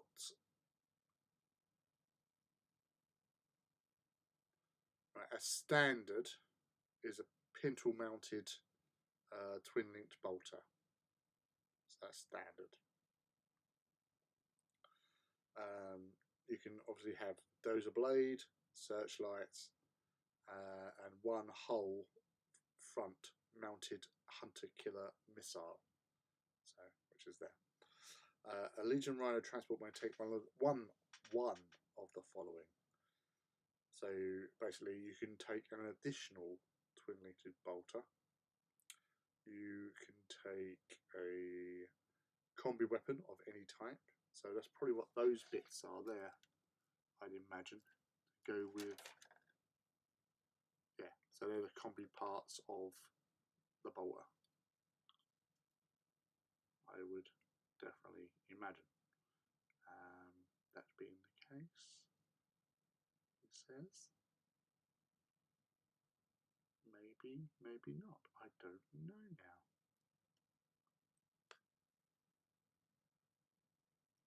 All right, yeah, so that's a combi bolter. Oh, no, I don't know. But yeah, so pop them onto the little bits that dip it, yeah, pintle mount, yeah.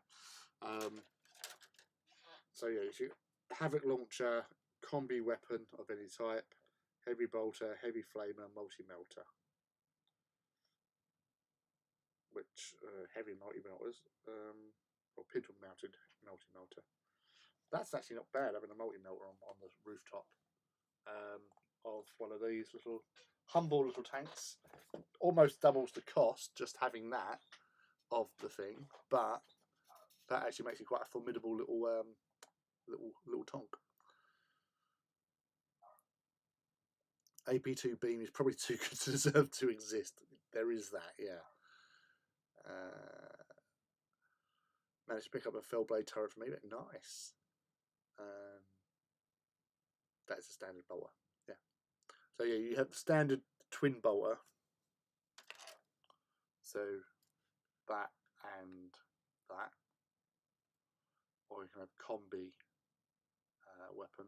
So one of them and one of them. Heavy bolter.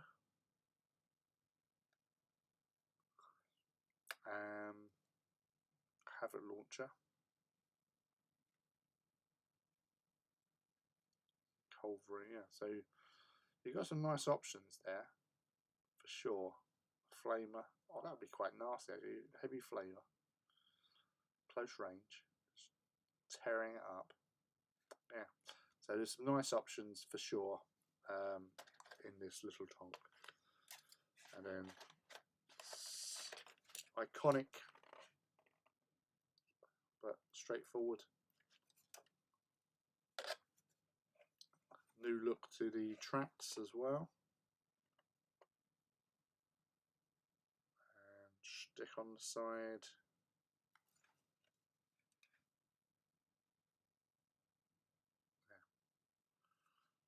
Side exhausts. It's a sweet little thing.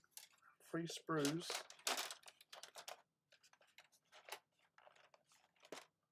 And the price as well. The price on these are really good. So I don't think you can go too far wrong with having a few of these running around. So I got 3 Rhinos. So transport wise, so the 3 Rhinos, I've got the termite as well. So it's 4 transport vehicles.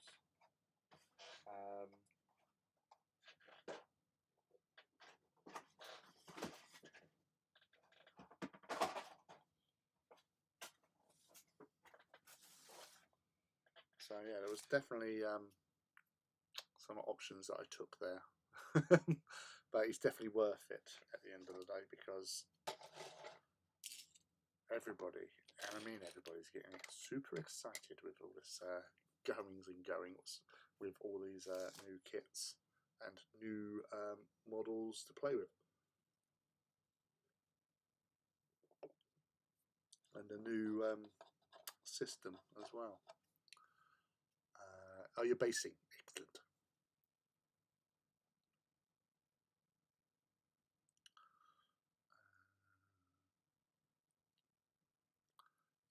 It has lots of options on that thing.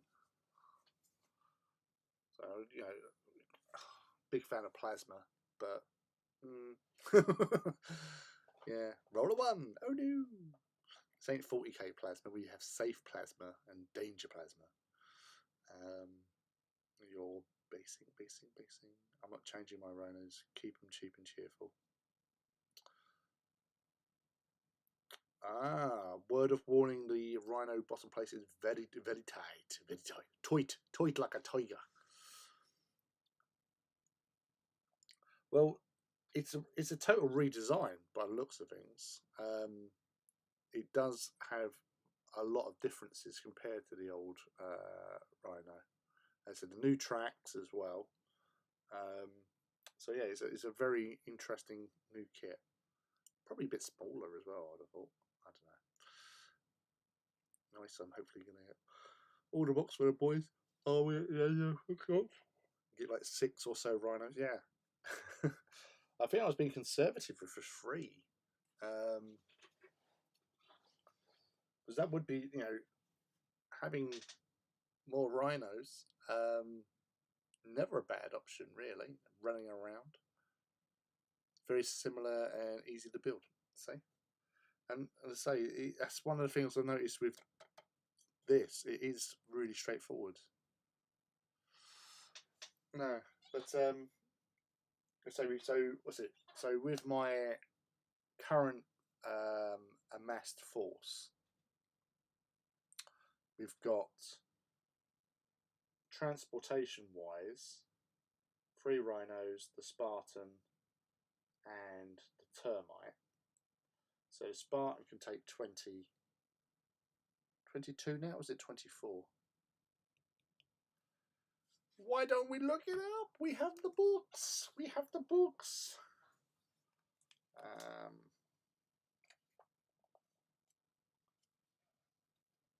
So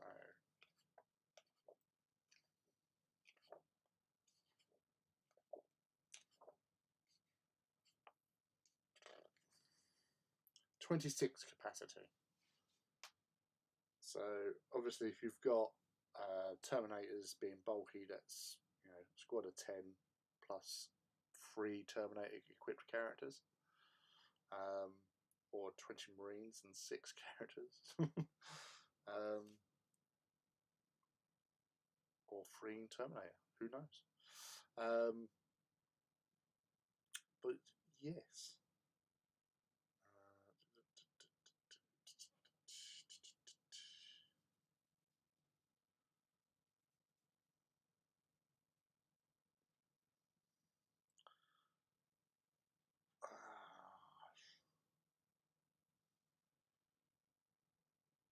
Las Cannons arrays.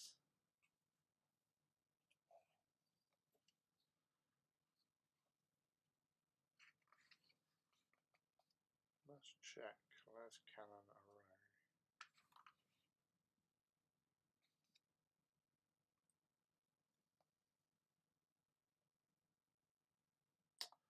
Right, yeah. So Las Cannon array still doing the same sort of damage as the old Las Cannon. So 9-2, heavy 2, twin linked with Sunder.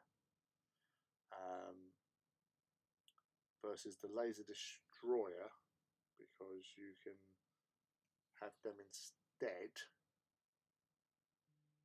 So that's strength 9 AP1 as before, but ordnance 2 twin linked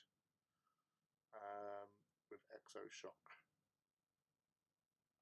So I'm not sure what Exo Shock is as of yet. I'm assuming it's something that's shocking. But yeah, so that is something that's dangerous.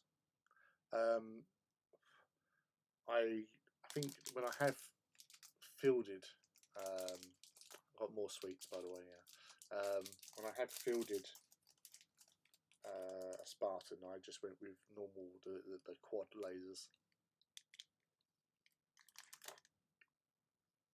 New limited edition Caramel Twirl.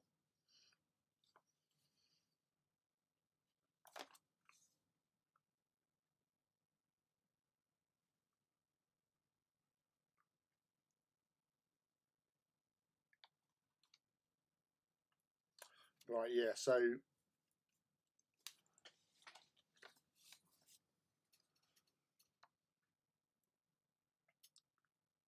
that's for the melter. You need to put that in the back there, that on top, that there. That's that. With the Cardinal, you've got the little cover bit, so it looks like the carronade off the glaive. That also flips into there, and there's a little additional bit that goes on. That's a lot of fiddling about. That's easier to just ignore that bit. Let's keep it the same as the original one, and just pop in the turret between the two.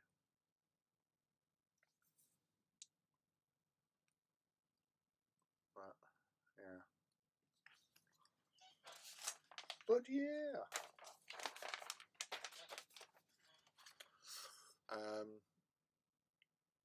sorry, catch up what is going on here. Looks like a nice upgrade. It's also tooled for the side sponsons for the Predator variants incoming. Cool. Oh, honey, unless you go drop pods, you need Rhinos. I like a lot of them. Well, or Land Raiders. Yeah, well, we've got the Land Raiders coming out as well. The Proteus Land Raiders to turn up. I tend to put Termies in the big ones because, yeah, everyone else goes in a Rhino. I need to get myself a Dreadclaw as well. I was considering a Charybdis, but then that's as a transport option for that dude, because he would like to come out and play And having a Charybdis would be like, oh yeah, that's overkill for a drop pod. I'd freaking love to have all termites. It would be nice if they were doing plastic termites, because at the moment they're like almost £100 for termites. I'm glad I bought mine 2 years ago, because it was only about £70 then.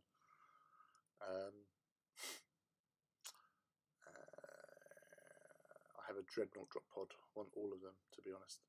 Yeah, that's the thing. It was Dreadnought drop pods are still pretty reasonable, and it's doing exactly what you want.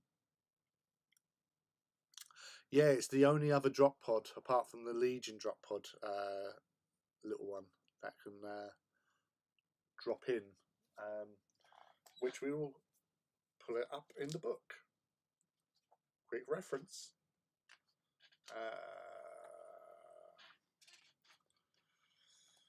A Charybdis on its own. So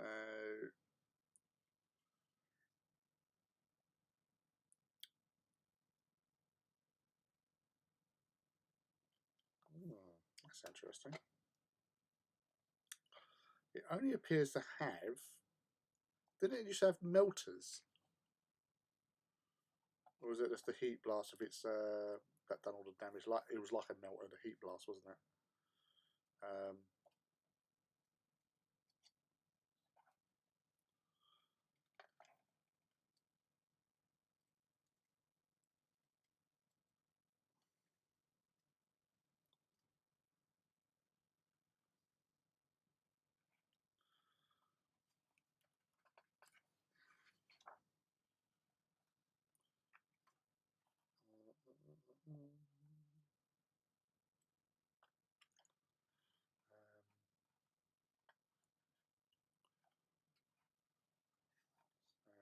Looking up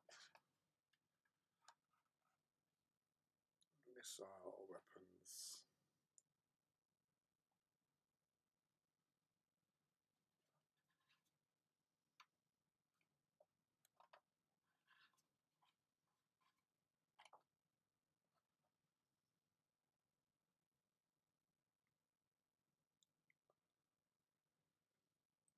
Well, a Death Storm missile launcher has 18-inch range, strength 6, AP 4, heavy 9, pinning, Death Storm, limited ammunition. So I'm assuming that once you land, it just fires everything. Troops transport capacity is 22. Special rules: Dreadnought transport. And if I look up for the Leviathan, because I already had, but obviously you're here. A Legion Leviathan Dreadnought Talon of no more than one model may select a Legion Dreadnought drop pod or a Legion Charybdis Assault Claw as a dedicated transport. As a dedicated transport, this does not use up an additional force organisational slot, but its points cost must still be paid for as part of the army. So, yes, it's the only other thing apart from the Legion drop pod that you can take for a Leviathan. So not only do you have like the heat blast stuff going off,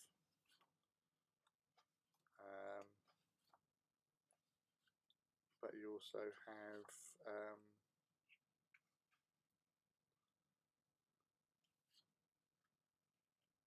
the heat blast. I'm sure that was like basically like a melter attack. As you fly across, you're basically just like melting stuff underneath you. But obviously it's good movement, but it's a drop pod, so it's not exactly the most armoured thing. It's like a Predator tank in some respects. But yeah, transport capacity of 22.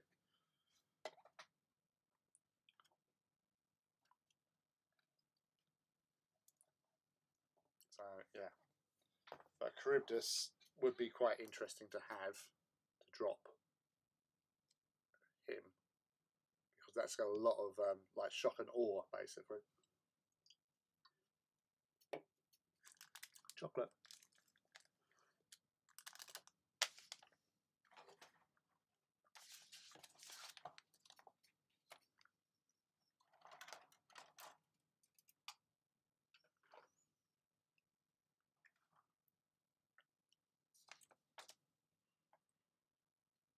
I'll see how these autocannons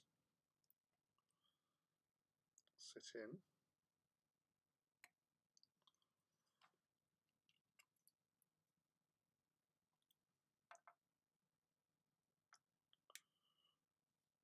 To the little slots on the hole mount. So you only get one on each side sponson. You only get one weapon with the left and the right side of the tank.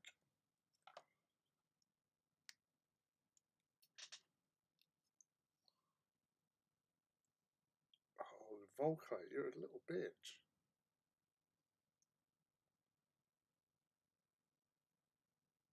Where's the part? Oh, there it is.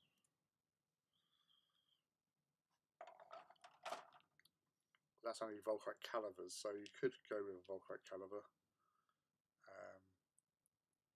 That's still sort of 5 shots at 36, 40 or 30 inches.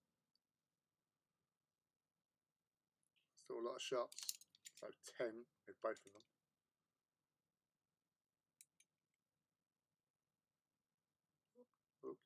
Oopsie doodles. Oopsie doodles.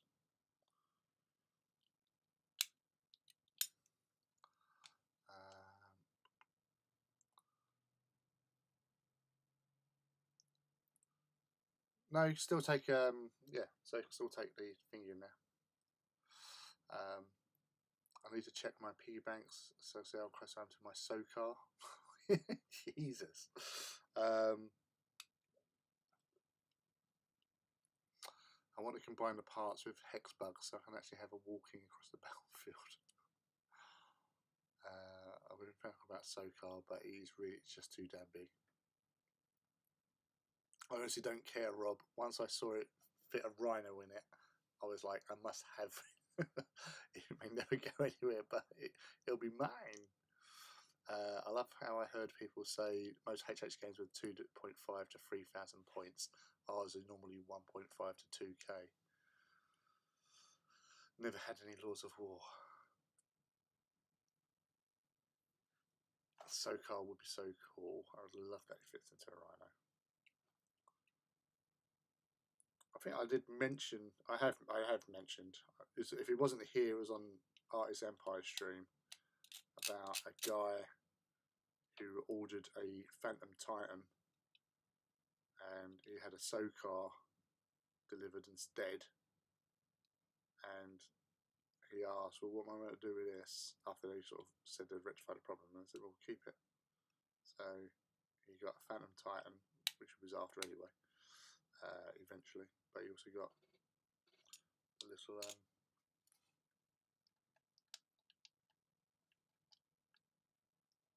SOCAR Stormbird.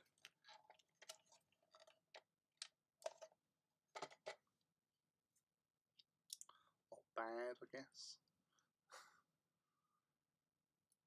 I suppose it doesn't have to fit into European size house at least.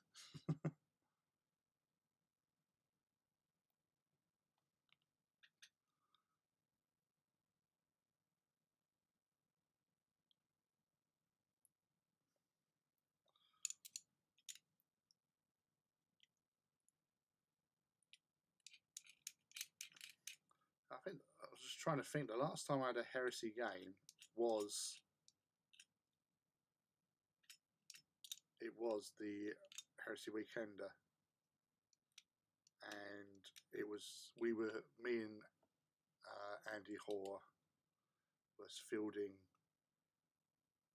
infantry heavy forces of 3,500 points each. So we had 7,000 points of Emperor's Children versus 7,000 points of Iron Hands.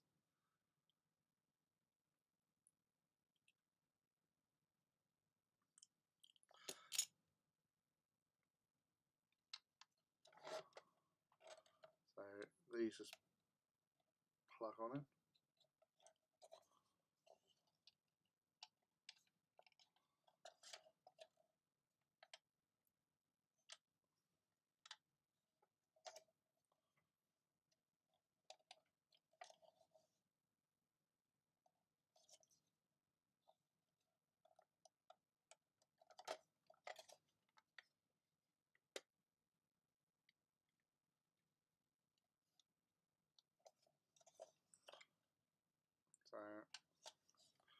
So easy peasy, lemon squeezy, sort of.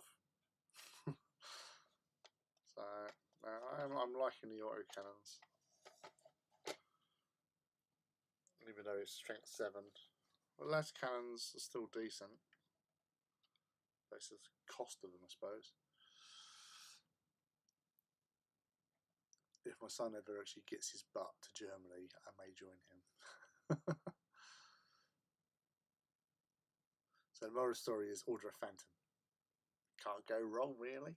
I think some of this transporting the stuff too. I mean, I still have stuff literally in boxes to transport, and my friends only have a couple of bags. Even with my truck, I'm picking them up and taking them to the store to play. Starts adding up. Yeah, as I think when there's a couple of you all sharing a vehicle, then yes, it does get a little bit crowded.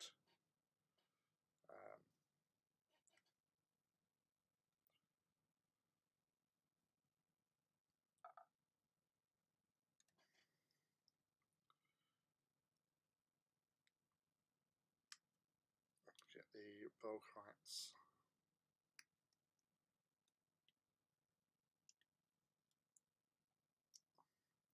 So these are like the ones that you have as one of the infantry options, the calivers.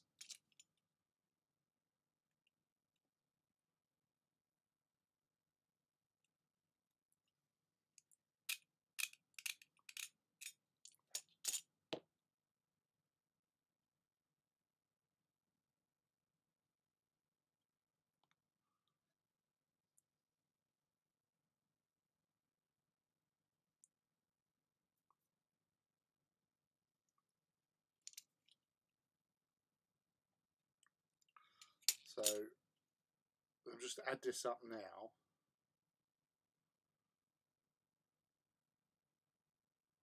So with the calivers are doing 5 shots each.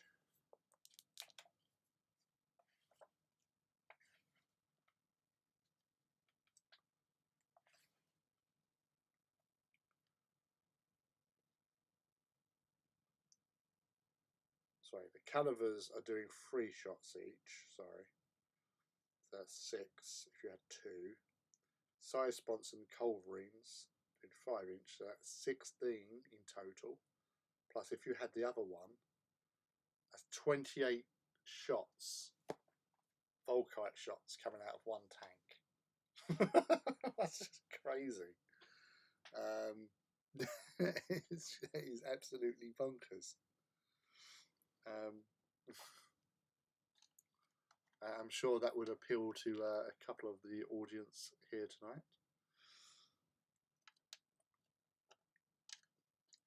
So there's the Volkite caliber in place.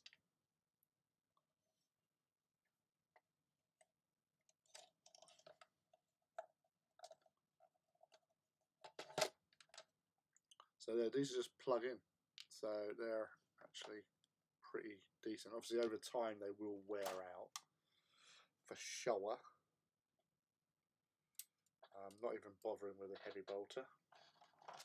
So nasty.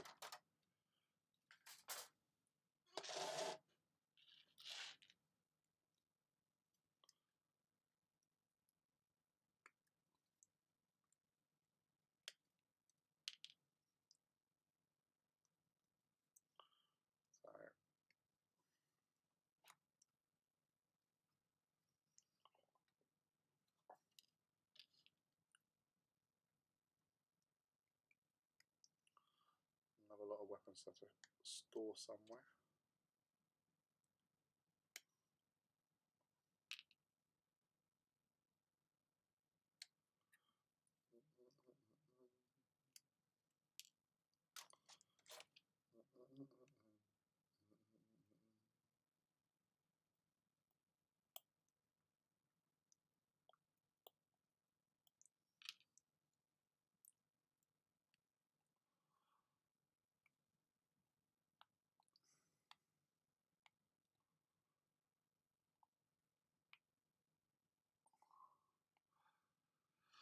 Well, that's the thing. You should say you've got to, if you're playing friends, you've got to sort of like visit every now and again.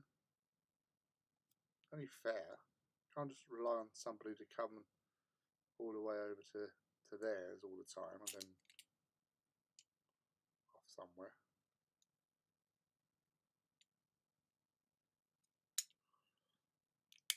Or would it be a case, Mouse, that you would actually have to go pick them up to bring them?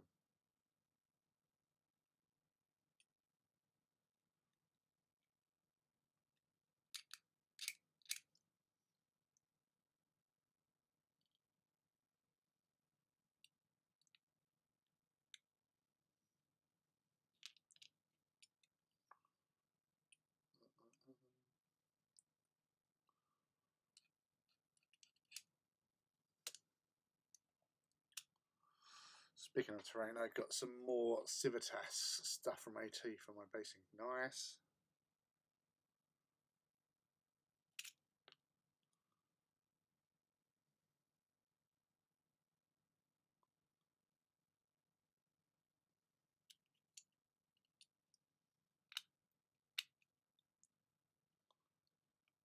Probably would.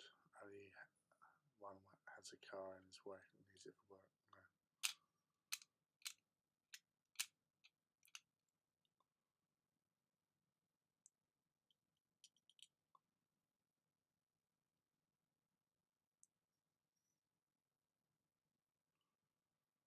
Well, that kind of sucks.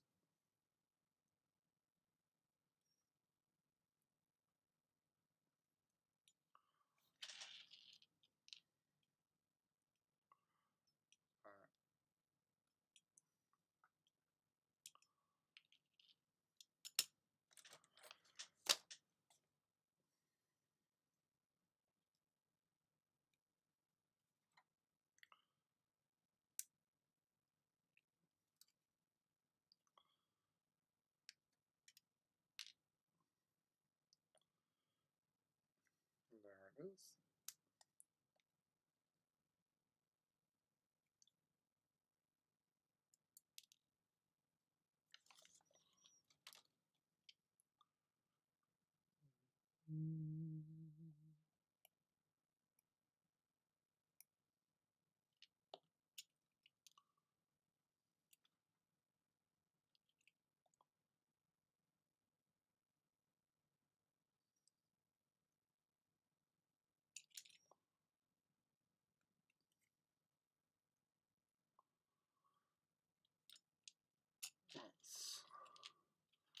So I'm not going to bother with the heavy bolters.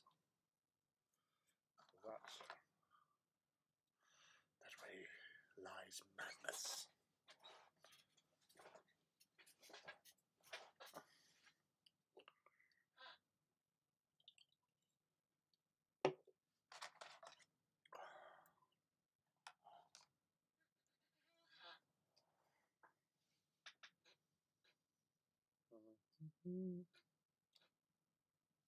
Right, put it on one side.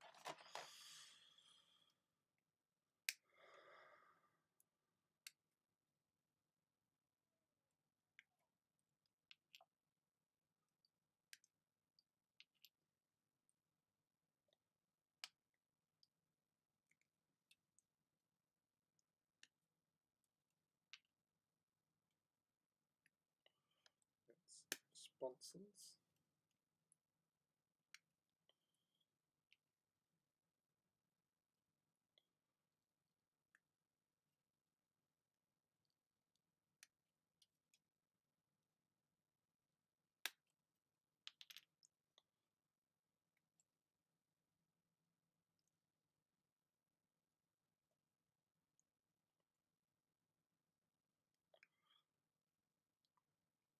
That. Get off.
Stormage.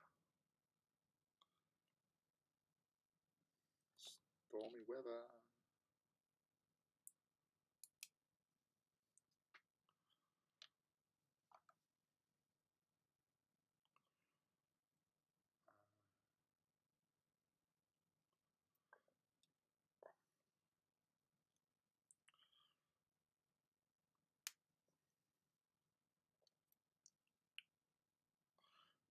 The muzzle. Barrel.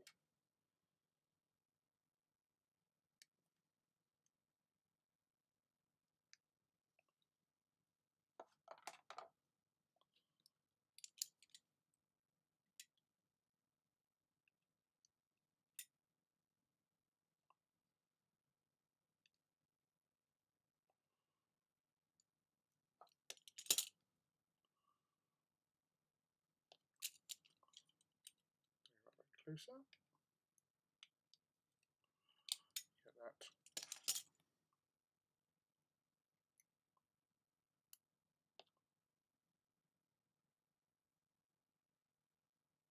It has started raining.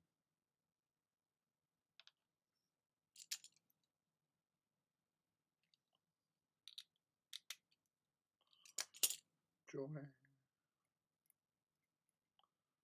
It's been raining sort of mostly for, well, mostly it's just little bits of light drizzle here and there throughout the day. I was going to see front earlier on.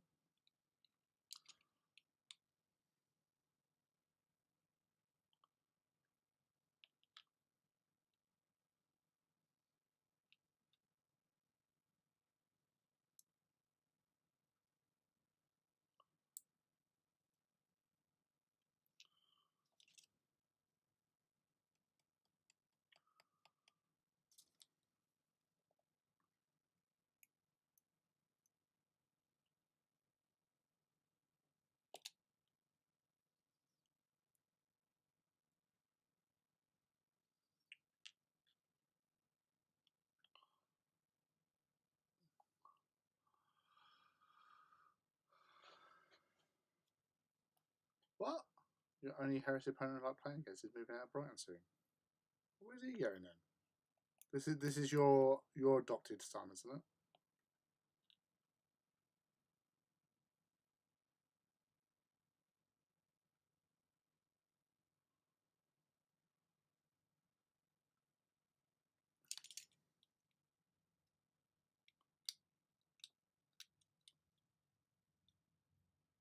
Oh, the thunder! It's coming.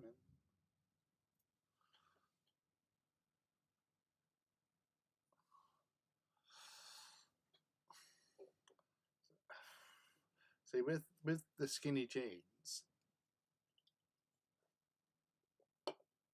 I always like the Mark IV jump packs.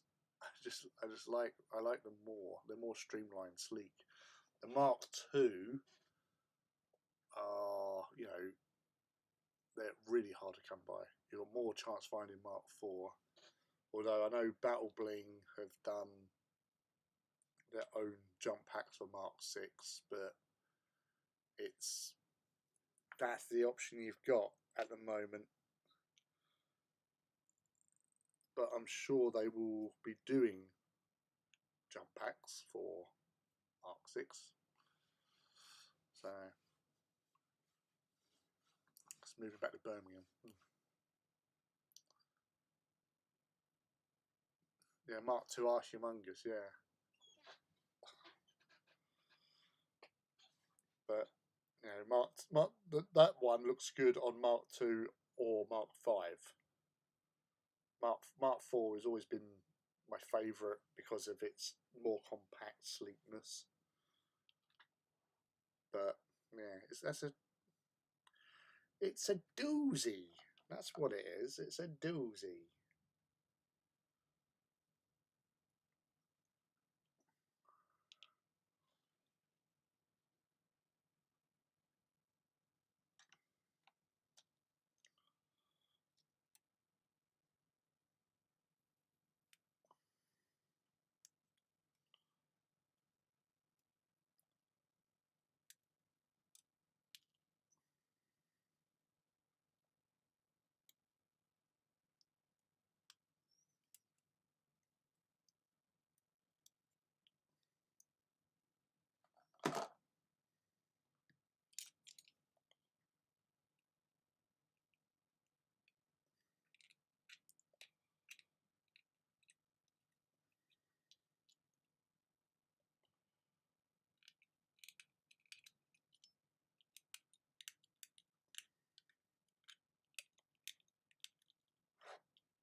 don't usually do third-party bits, but let me have a look at Spellcray ones. Yeah, I think I'm going to do Mark 4. I got them for my Sons of Horus Reavers. I couldn't get Forge World, and I didn't like the ones they didn't have available. I like the Spellcraft we do. Yes, they look good. I think I got the version 1, so it would fit kind of in case someone was. Those aren't GWF, I don't know that I care now. I only play with friends. You can use the Raptor jump packs. Well, there you go. See, you've come to a conclusion, a working option for you. Well done.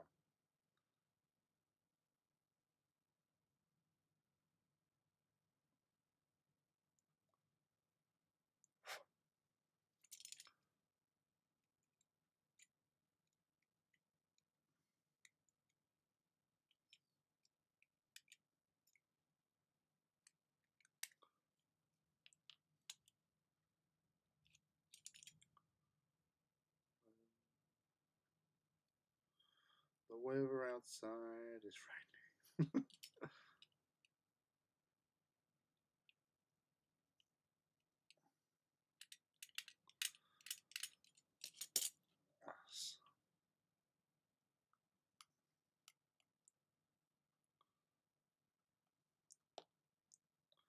It's fretful.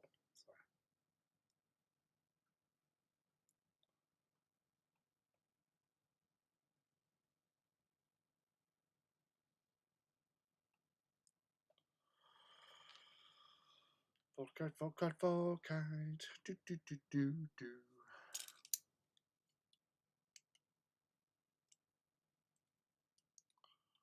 It's also knowing which way to put these bits on as well. So these. So they're going on like that.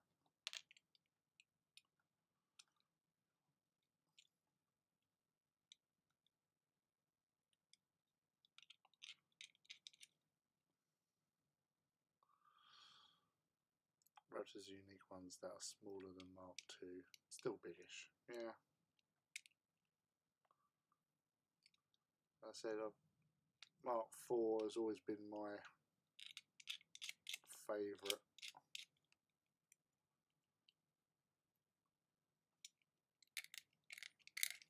It seems weird because obviously the Mark II ones, and they went smaller after Mark II, and then they went bigger after Mark III, after Mark V, and then boxier with Mark VI and 7.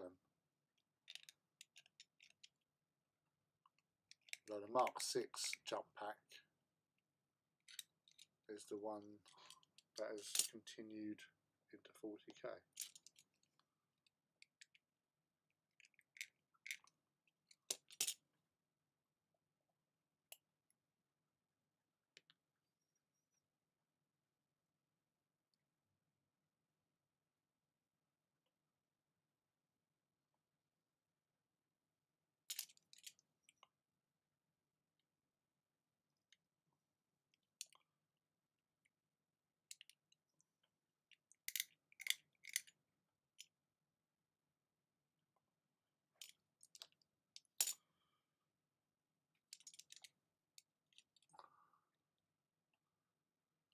Kind of one reason why I'm not able to show off my whole Hawk army on GW. Shimming got picked a lot of different brands.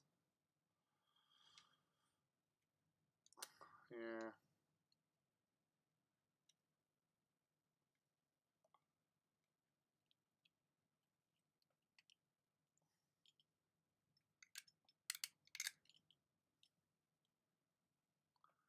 Volkite, choom, baby sharp, do, Volkite, choom. All the Volkites, choom. The AMSR viewers.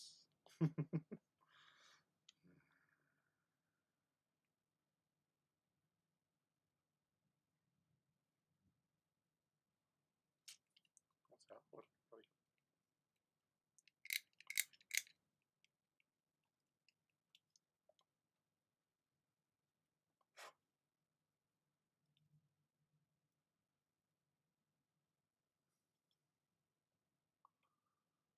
Let's watch a quick vid from Leaky Cheese on Charybdis. He has magnets in such a way it can be a flying pose or a standing pose. Potentially dumb question. In the old 40k Tactical Squad plastic kit, are some of the bits clearly of a certain armour marks, like some Mark 7 legs, Mark 4, and some Mark 6? I think in the stern guard there is. Actually, I think there might be some Mark 4.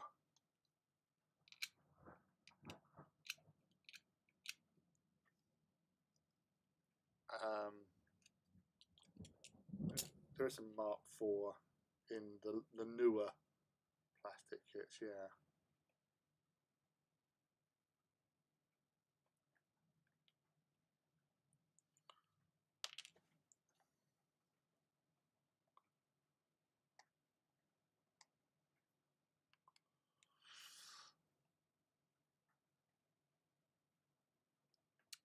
Bit tempted now.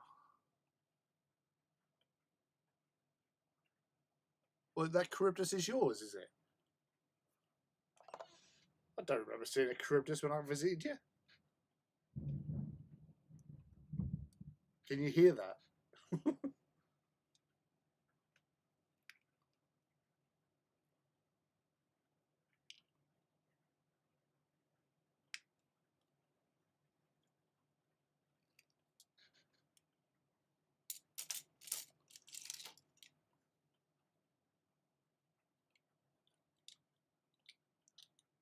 I'll tell you one thing, I'm not taking this stuff out of here when it's closing up time.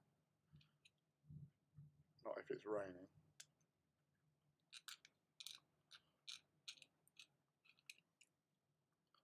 That's for sure.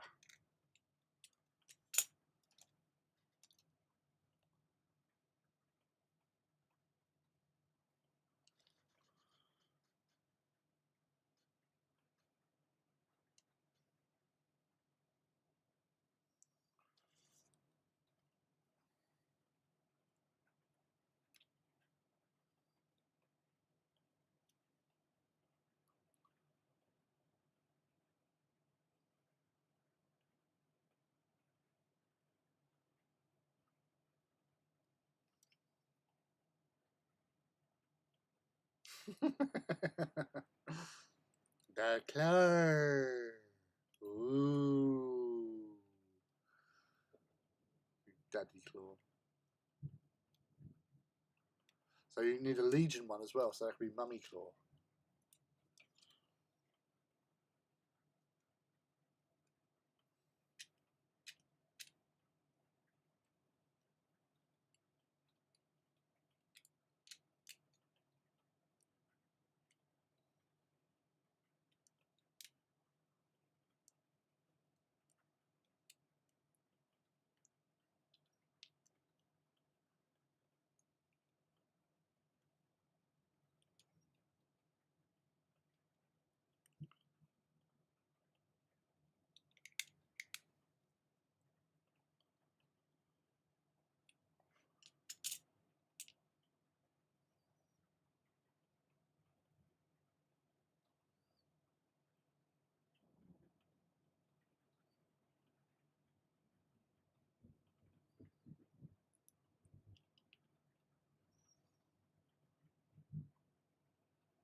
Ooh.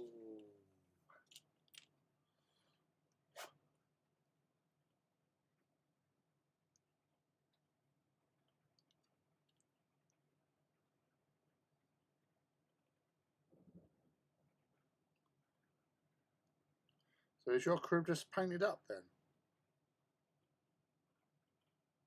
Ivy.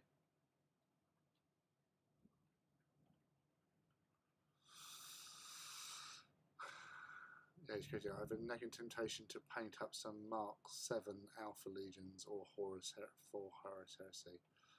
I forget, Alpha Legion could have stolen my plans for it. It's in my basket. Horus Heresy, Sons of Horus. I meant, do it, Rob, do it.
Oh, 200 notes. Oh, that's harsh.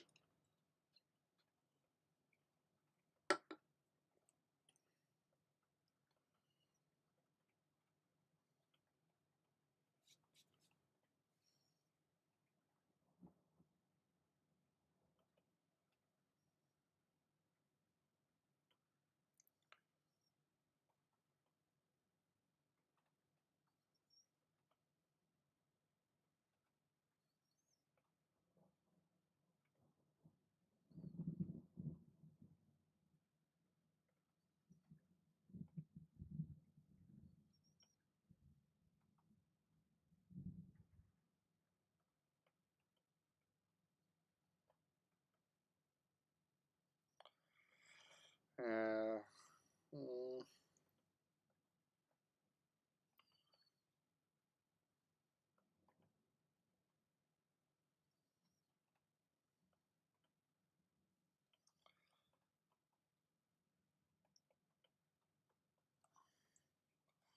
I might think about that crib just a bit more, to be honest.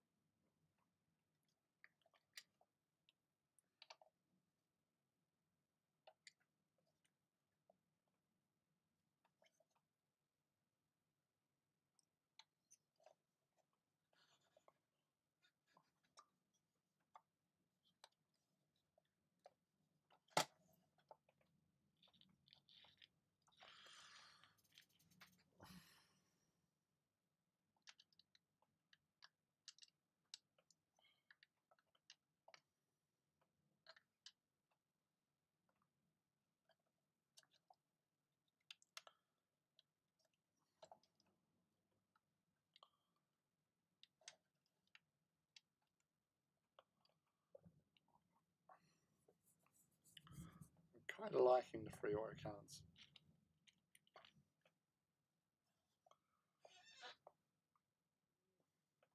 When I say kind of like, I really like it.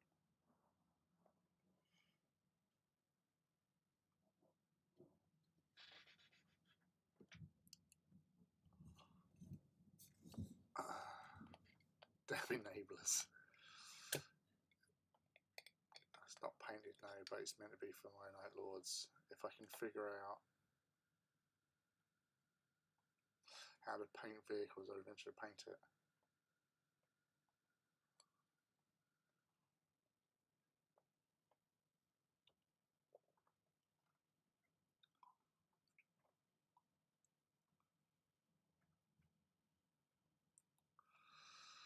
We'll dig it out tomorrow, just to see if the magnet's worth doing. Cool. Yeah, I'm glad I bought it before the price hike. Yeah. I was thinking either magnets or make a nice base within a walking pose. Walking? Cannibal? Dreadclaws are the ones that walk. Charybdis, not so much.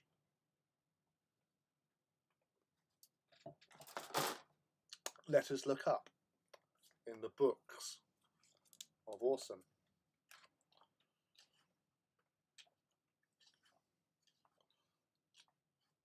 I know that the Dreadclaws, that was part of the original fluff, was that basically the Dreadclaws just spent, they virtually just voted with their feet and walked off to become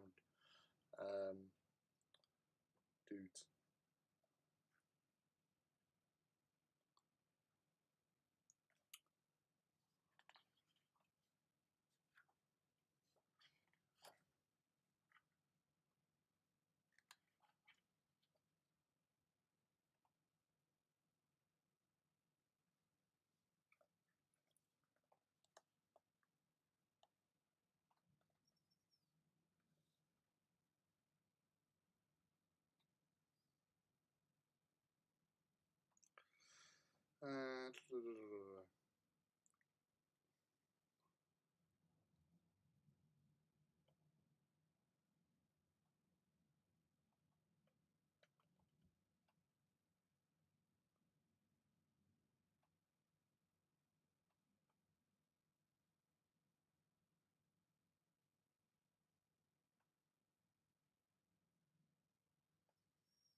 It doesn't have a the Dreadclaw doesn't have a profile for walking.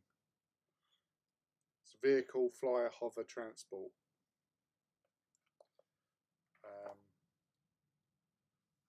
Looking at the Charybdis, flyer, hover, transport. Yeah, it doesn't look like they can walk anymore. Or that again, that was more of a story that needs to like scuttle across things. But they do one thing that the Dreadclaw does do, which a normal drop pod doesn't do, is it has heat blast. So like the Charybdis, it does the scorchy attack thing, and it can fly around a bit. Whereas a drop pod, once it's down, it's down. Yeah. So Dreadclaws and Charybdis are flyers, so they can fly down, drop off, fly around. Whereas drop pods are just straight down.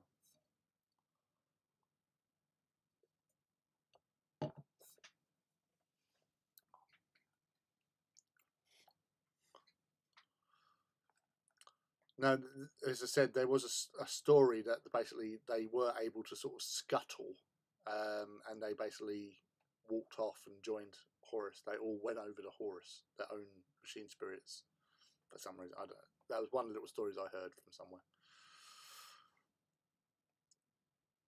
But yeah, because they're like a miniature Charybdis, and that is like just grab hold of. But they're landing legs, so they can take off again and fly around.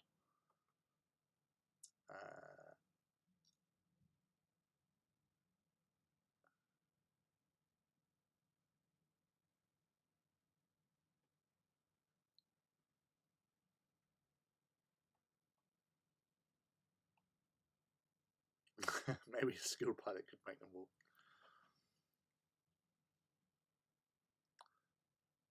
Yeah, the vicious machine spirits, yeah.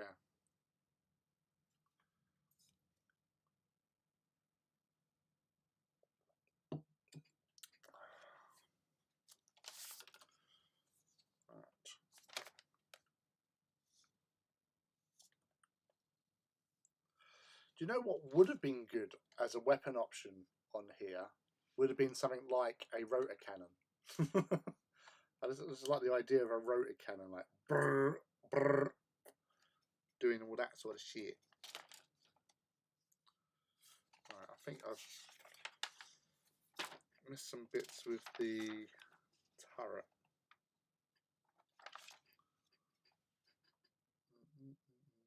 T12.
See how well, that's why he was talking about getting those little bug things and have the dreadnought, the drop pod scuttling across the battlefield.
Check what the standard loadout, not weapons, but equipment wise.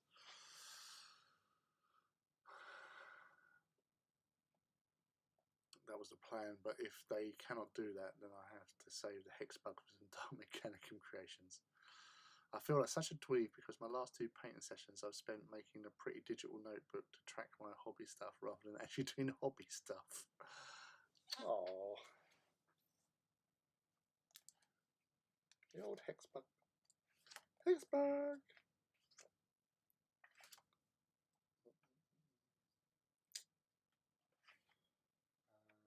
Kratos.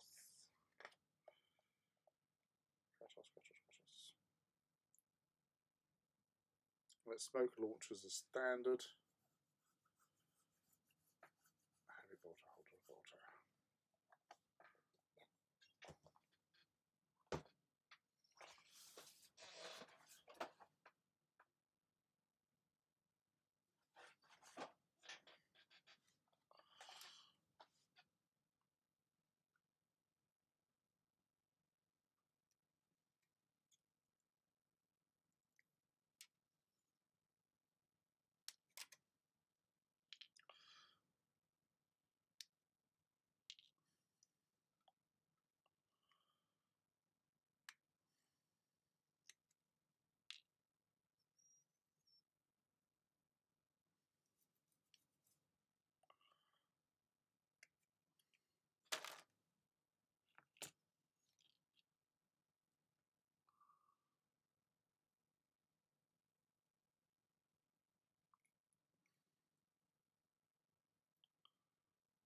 super pretty.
Tank is beefcake. It is pure, unadulterated beef cake.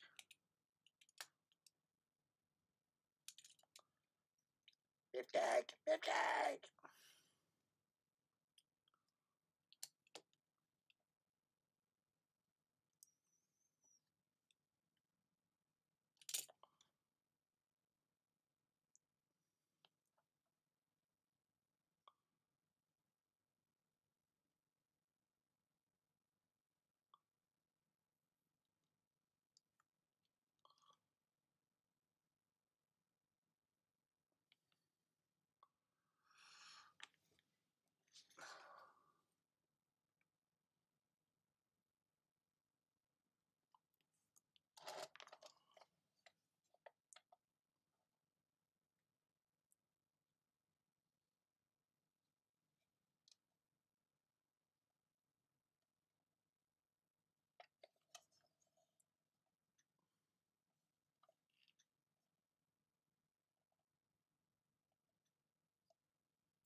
Off does look pretty cool with all the guns on. It does.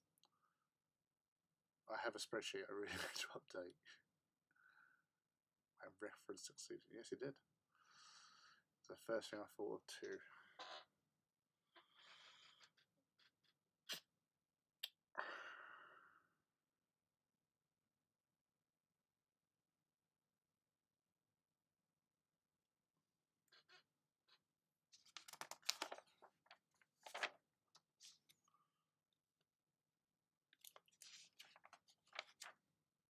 It's kind of funny, really, because they don't actually, in the instructions, I'm just going through these just to make sure. Right, yeah, there you go. Yeah, so you could have the hatch shut at the top here with like the combi weapons on top. So again, you could have a Volkite charger combi weapon. Well, actually, just a Volkite charger or a plasma gun. Oh, sorry, no, this is a combi weapon. Sorry, combi weapon any type. So you got charger, plasma gun, melter gun, flamer, bolter, and stick it on the roof of there. Or you could have the Havoc launcher. Let's see what the Havoc launcher does nowadays.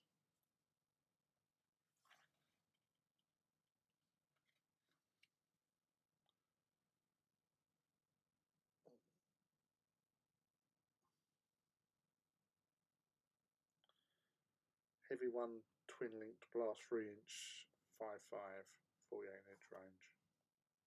Yeah.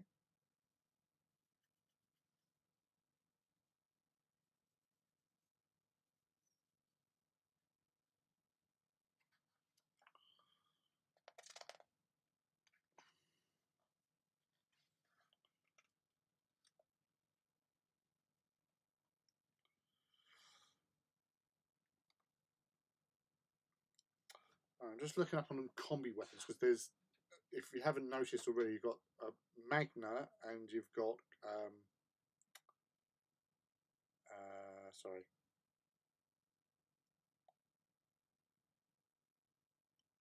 Combi weapons are divided into two types, Magna and Minor. Both are composed of a primary weapon and a secondary weapon. A model with any combi weapon may attack with both primary and secondary weapons in the same shooting attack without needing firing protocols, brackets, X, close brackets, special rule. Any Legion Astartes profile allows a model to select a Magna combi bolter.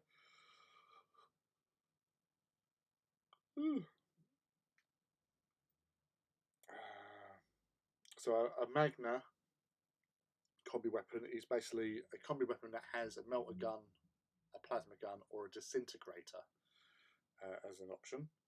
And the Minor gives you the Flamer, Volkite, or grenade launcher. Flamer, Volkite charger, or grenade launcher.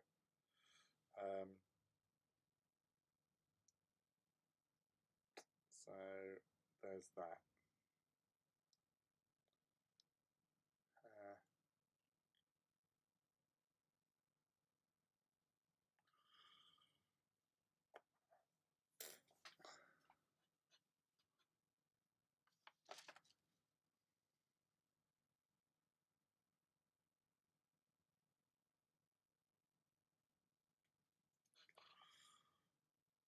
You should have a melter gun on there.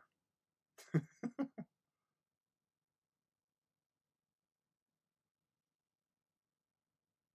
would just be overkill.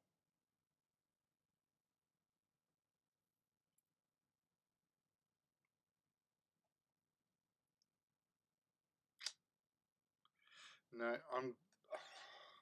I don't have a good experience with pintle mount weapons. They have a tendency to break on me. So I'm going with the closed hatch because why the heck not?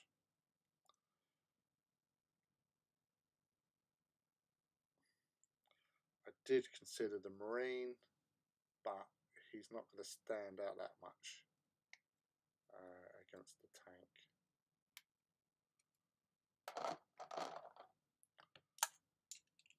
And so keeping the points down. It's never a bad thing.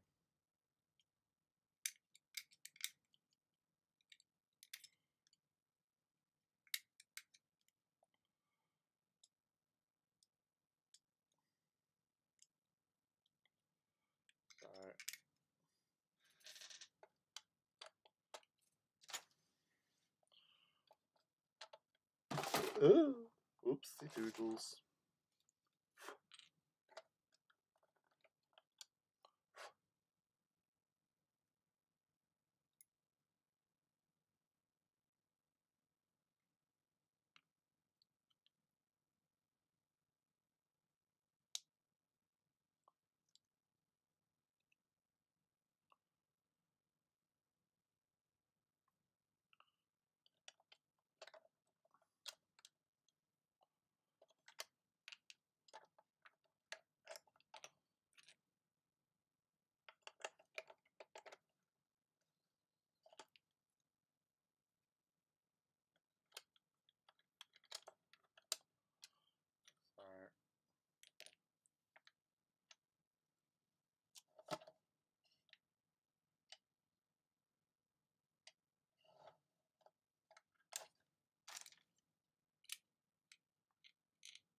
there.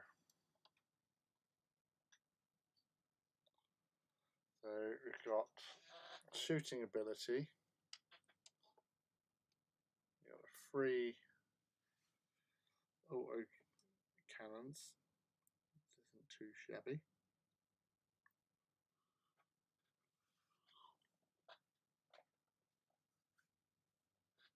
I am tempted by the Hunter Killer. But then Hunter Killers would be quite good little upgrades for Rhinos.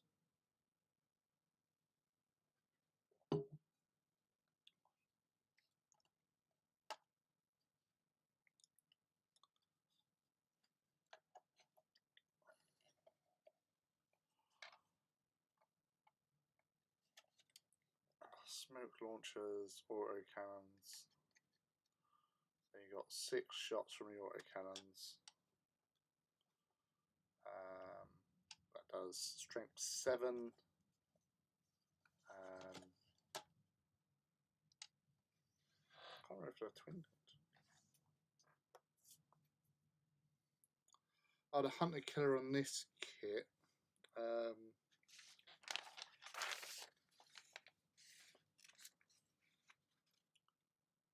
Pretty much the same, really. It's the missile tube.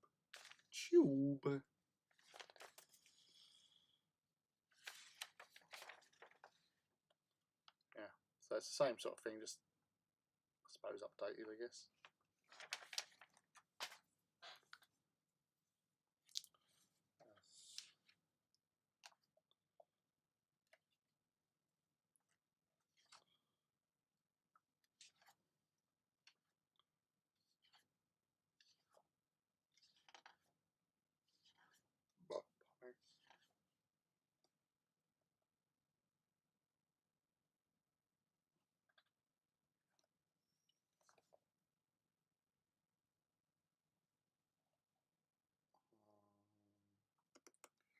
Well, Hunter Killer missiles, only 5 points.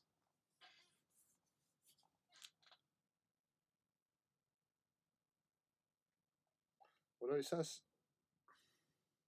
5 points each.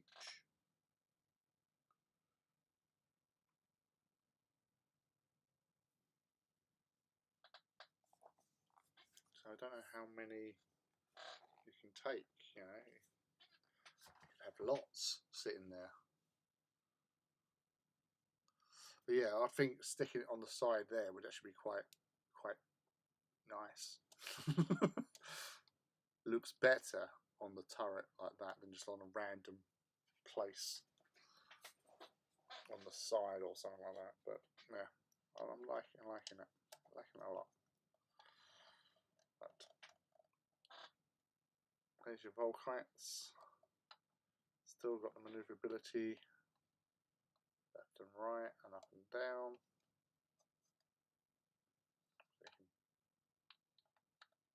On and off.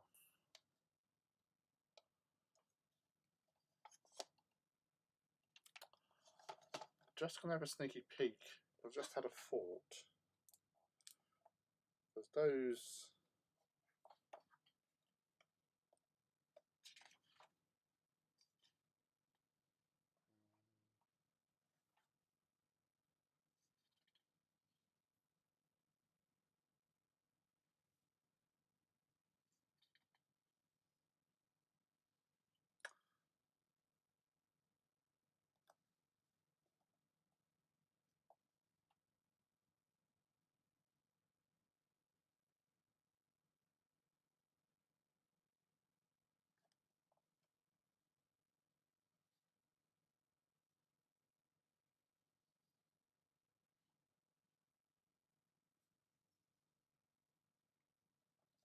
Right. Something else I've been sidetracked because I caught this by accident. So Heat Blast. So this is the one of the rules you get on the Charybdis and the Dreadclaw. When a model with a special rule is deployed onto the battlefield using Deep Strike special rule, and once all models arrive from Deep Strike in the same phase, have been placed in their final positions, but before any models embarked on the model with a special rule, have Any of the models embarked on the model with the special rule have disembarked. Any models within 3 plus D3 inches, friendly or enemy, suffers strength 6, AP5 hits. So minimum of 4, maximum of 6. Models with a vehicle unit type have struck on the armor facing with the lowest armor value, and this attack counts as a flame attack. Yeah. So yeah, you want to deploy your stuff underneath it. That's not what I was looking for. This isn't what we're looking for.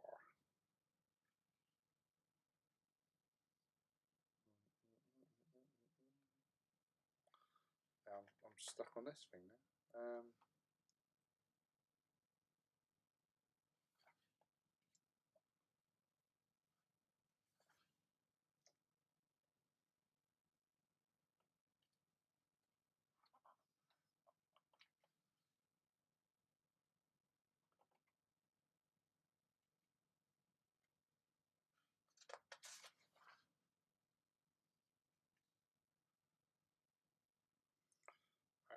Right, go back to what I was thinking of.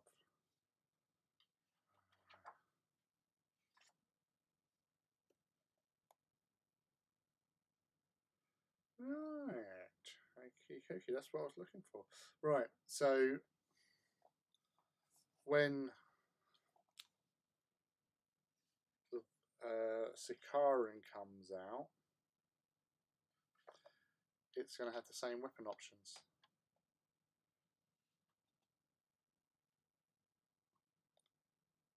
So apparently it comes with hull mounted heavy bolters, which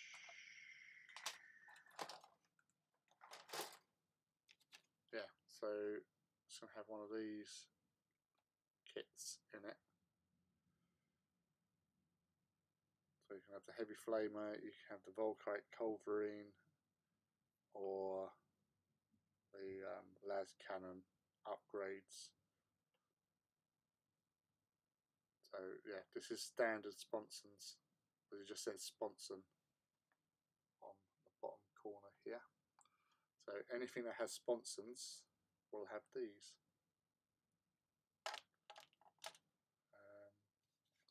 Which makes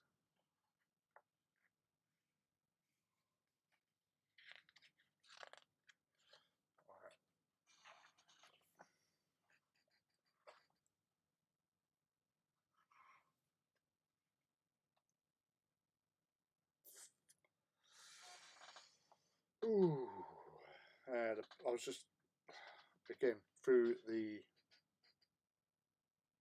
doodah.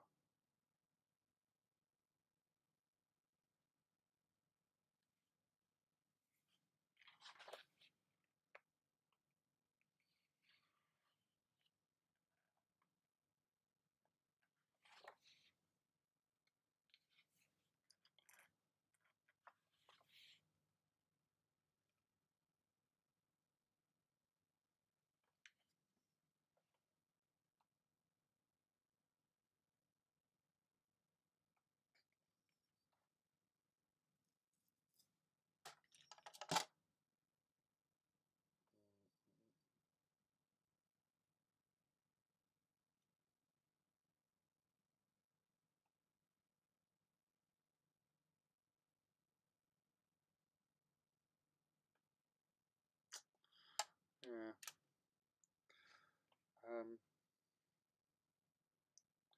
I was just checking on the Land Raider Proteus and stuff. What they get. Yeah, so the sponsons on the Kratos is the same as the Sikarans. So heavy bolter is standard, then heavy flamer, Volkite, or las cannon.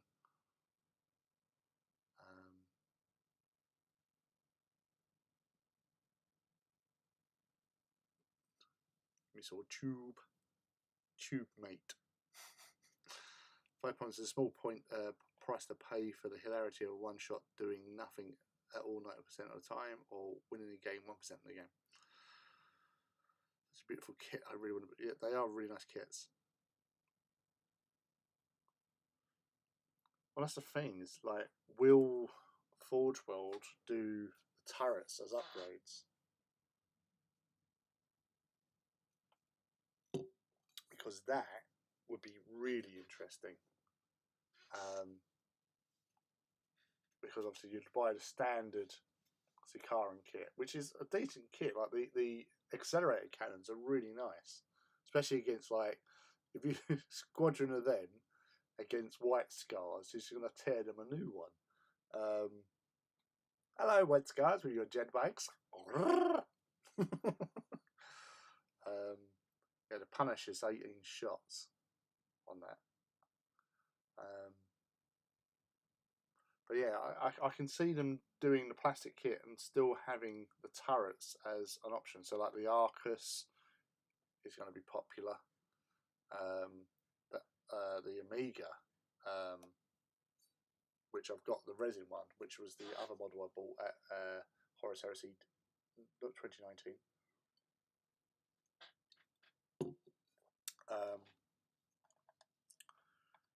Which I have built, but that's for my Emperor's Children. So all these. So we got. So yeah, I might need some more transports. So more Rhinos, perhaps.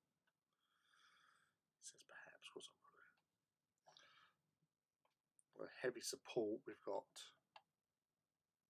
a squadron of these, a Leviathan, and a Spartan as a heavy support. If I don't take it as a dedicated transport for command, for Alfarius to ride in.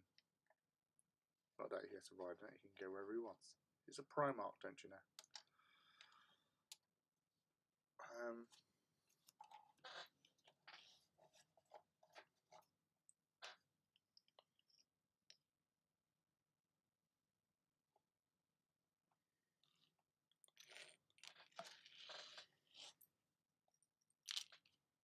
Let's put the lid on that.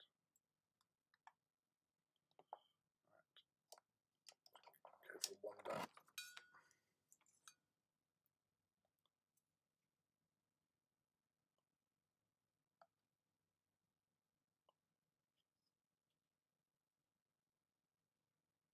I am really big.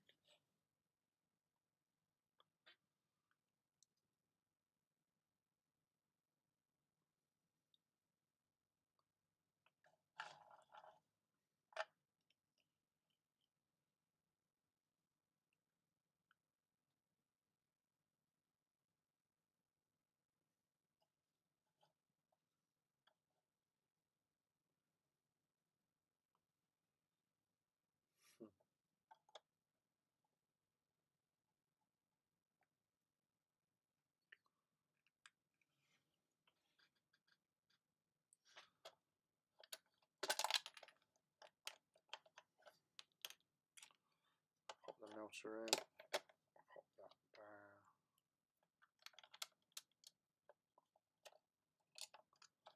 So I might just glue that in place, really.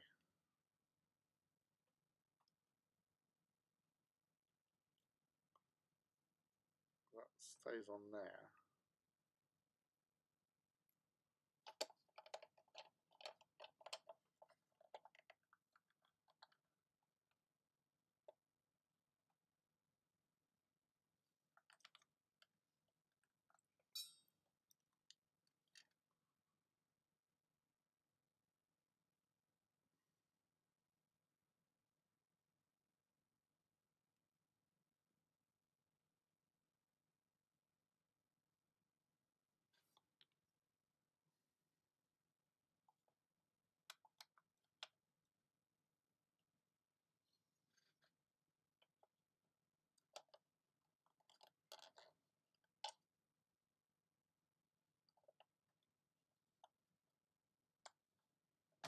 Yeah.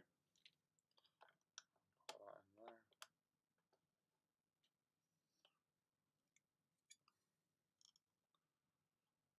So the melter turret.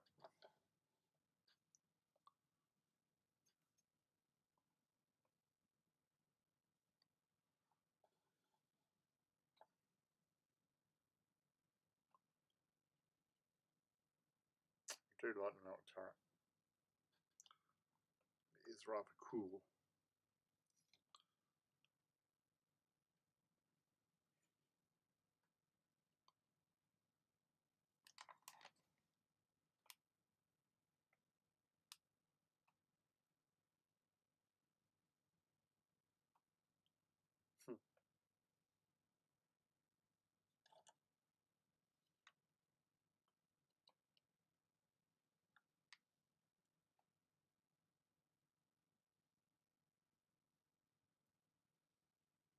Yeah, that's pretty cool.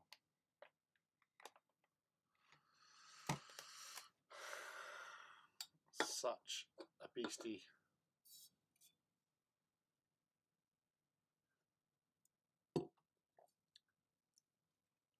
Yeah, no, the melta turret and the battle cannon turret. I do like them both. So the Volkites on the side makes sense to me as well.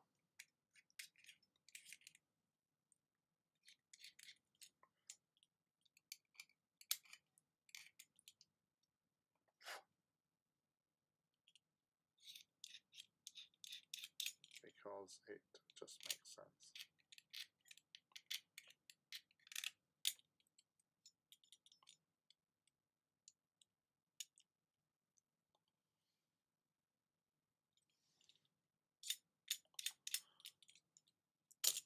Yeah, being able to swap out between the two is a definite bonus.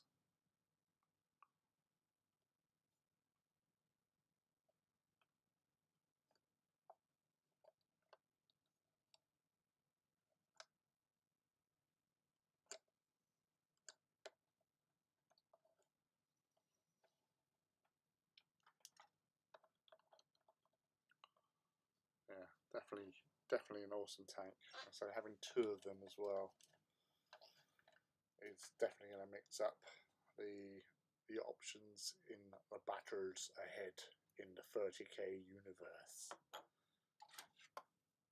Go around kicking ass, taking names, the usual sort of stuff.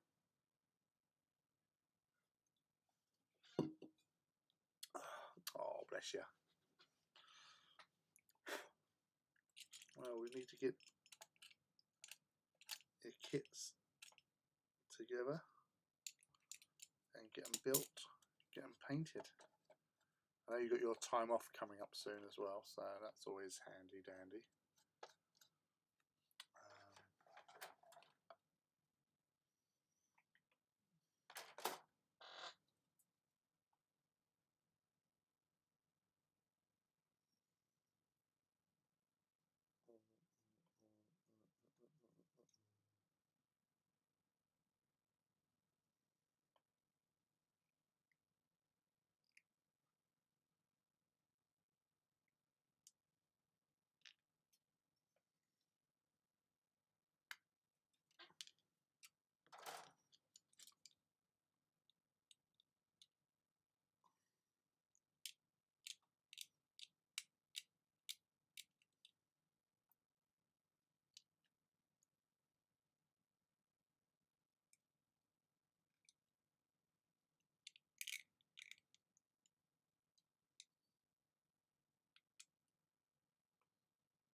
Yeah, fuck it.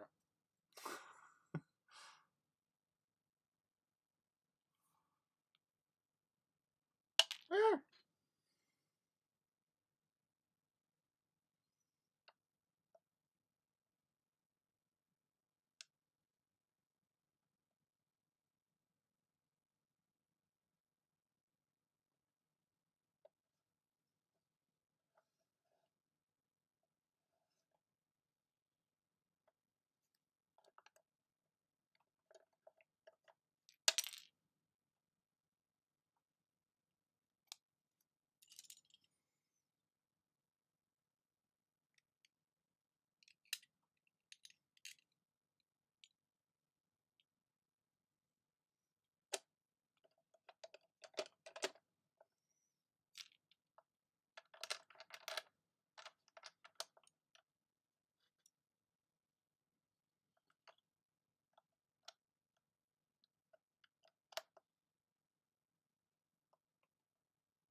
Ah, damn it, damn it, damn it.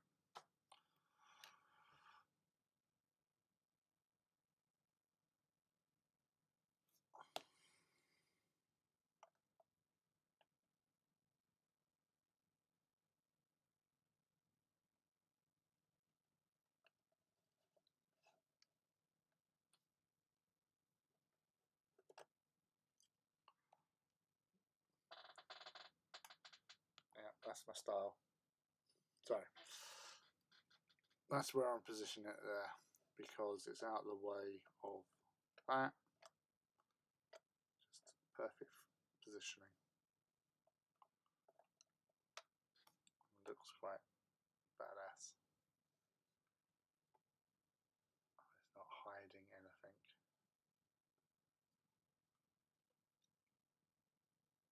Nope, I'm liking that. I'm liking that a lot.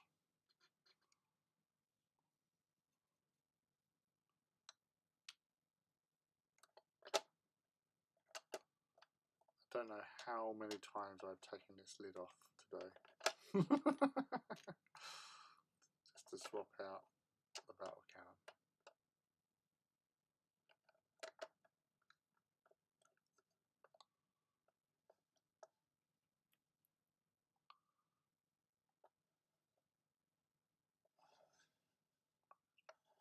A one-shot wonder, strength 8, AP 3, one shot, sod it, why not? I squeeze as many games as I can out of my hobby child before he moves away, and then hopefully get a game or two with Leaky in July. Well, that's cool. Something to look forward to. Definitely. I can't wait to get blown up. It's a dream. Something to aim for.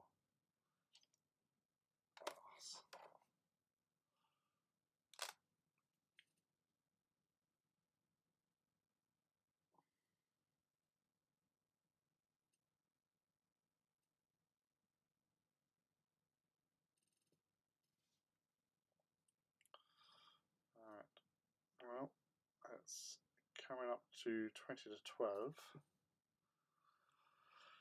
I think I'm pretty much done for the evening with this little puppy. Got the weapons that I want for it. So, although I can't really see myself choosing anything else, I really like the idea of the auto cannons. Just like them. Big guns.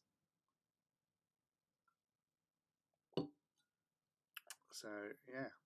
One Kratos heavy assault tank. Done. Dusted.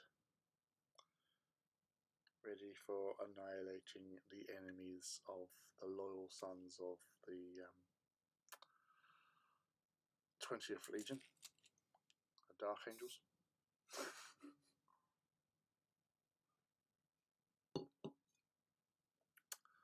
Yeah, I will be building the second one. I won't be building it now. I might see how that goes next week, actually. I'm in a tank mood. I might, as I say, might build the second one on Wednesday night stream, because that'll give us something to do with it. And we'll see how it goes together. This is a lovely stream. I've organised things to heck and unbox stuff. Tomorrow I'll start learning a new edition. Awesome. Yes, it's definitely exciting times with the Heresy.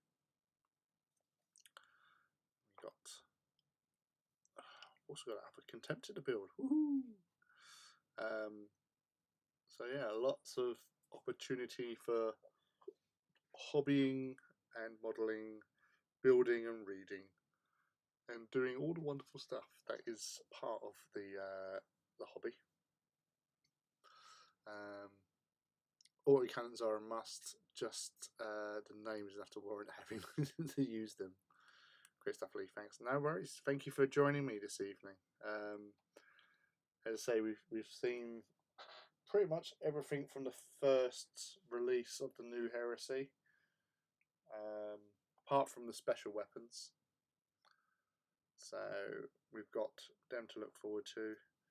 But this is definitely going to be king on the table once people start getting these out and running them around.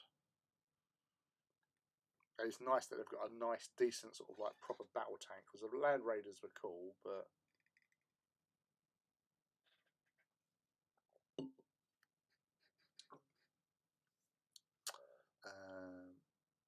nice to see some new stuff and have some rules behind them. Excited for Heresy.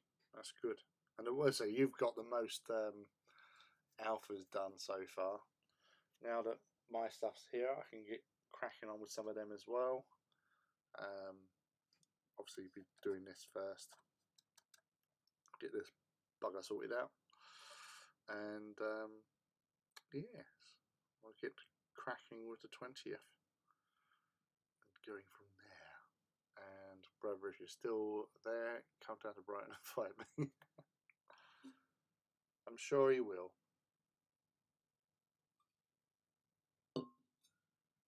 Though you're gonna have to wait until he gets his Mechanicum,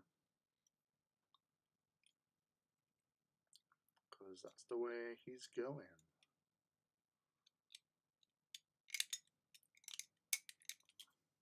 Got that to wait for as well. October is a big one for Mechanicum. Right, so that will do, I feel. Thank you very much for joining me again this evening. It has been quite a fun. You've got a 2-day head start. But yes. So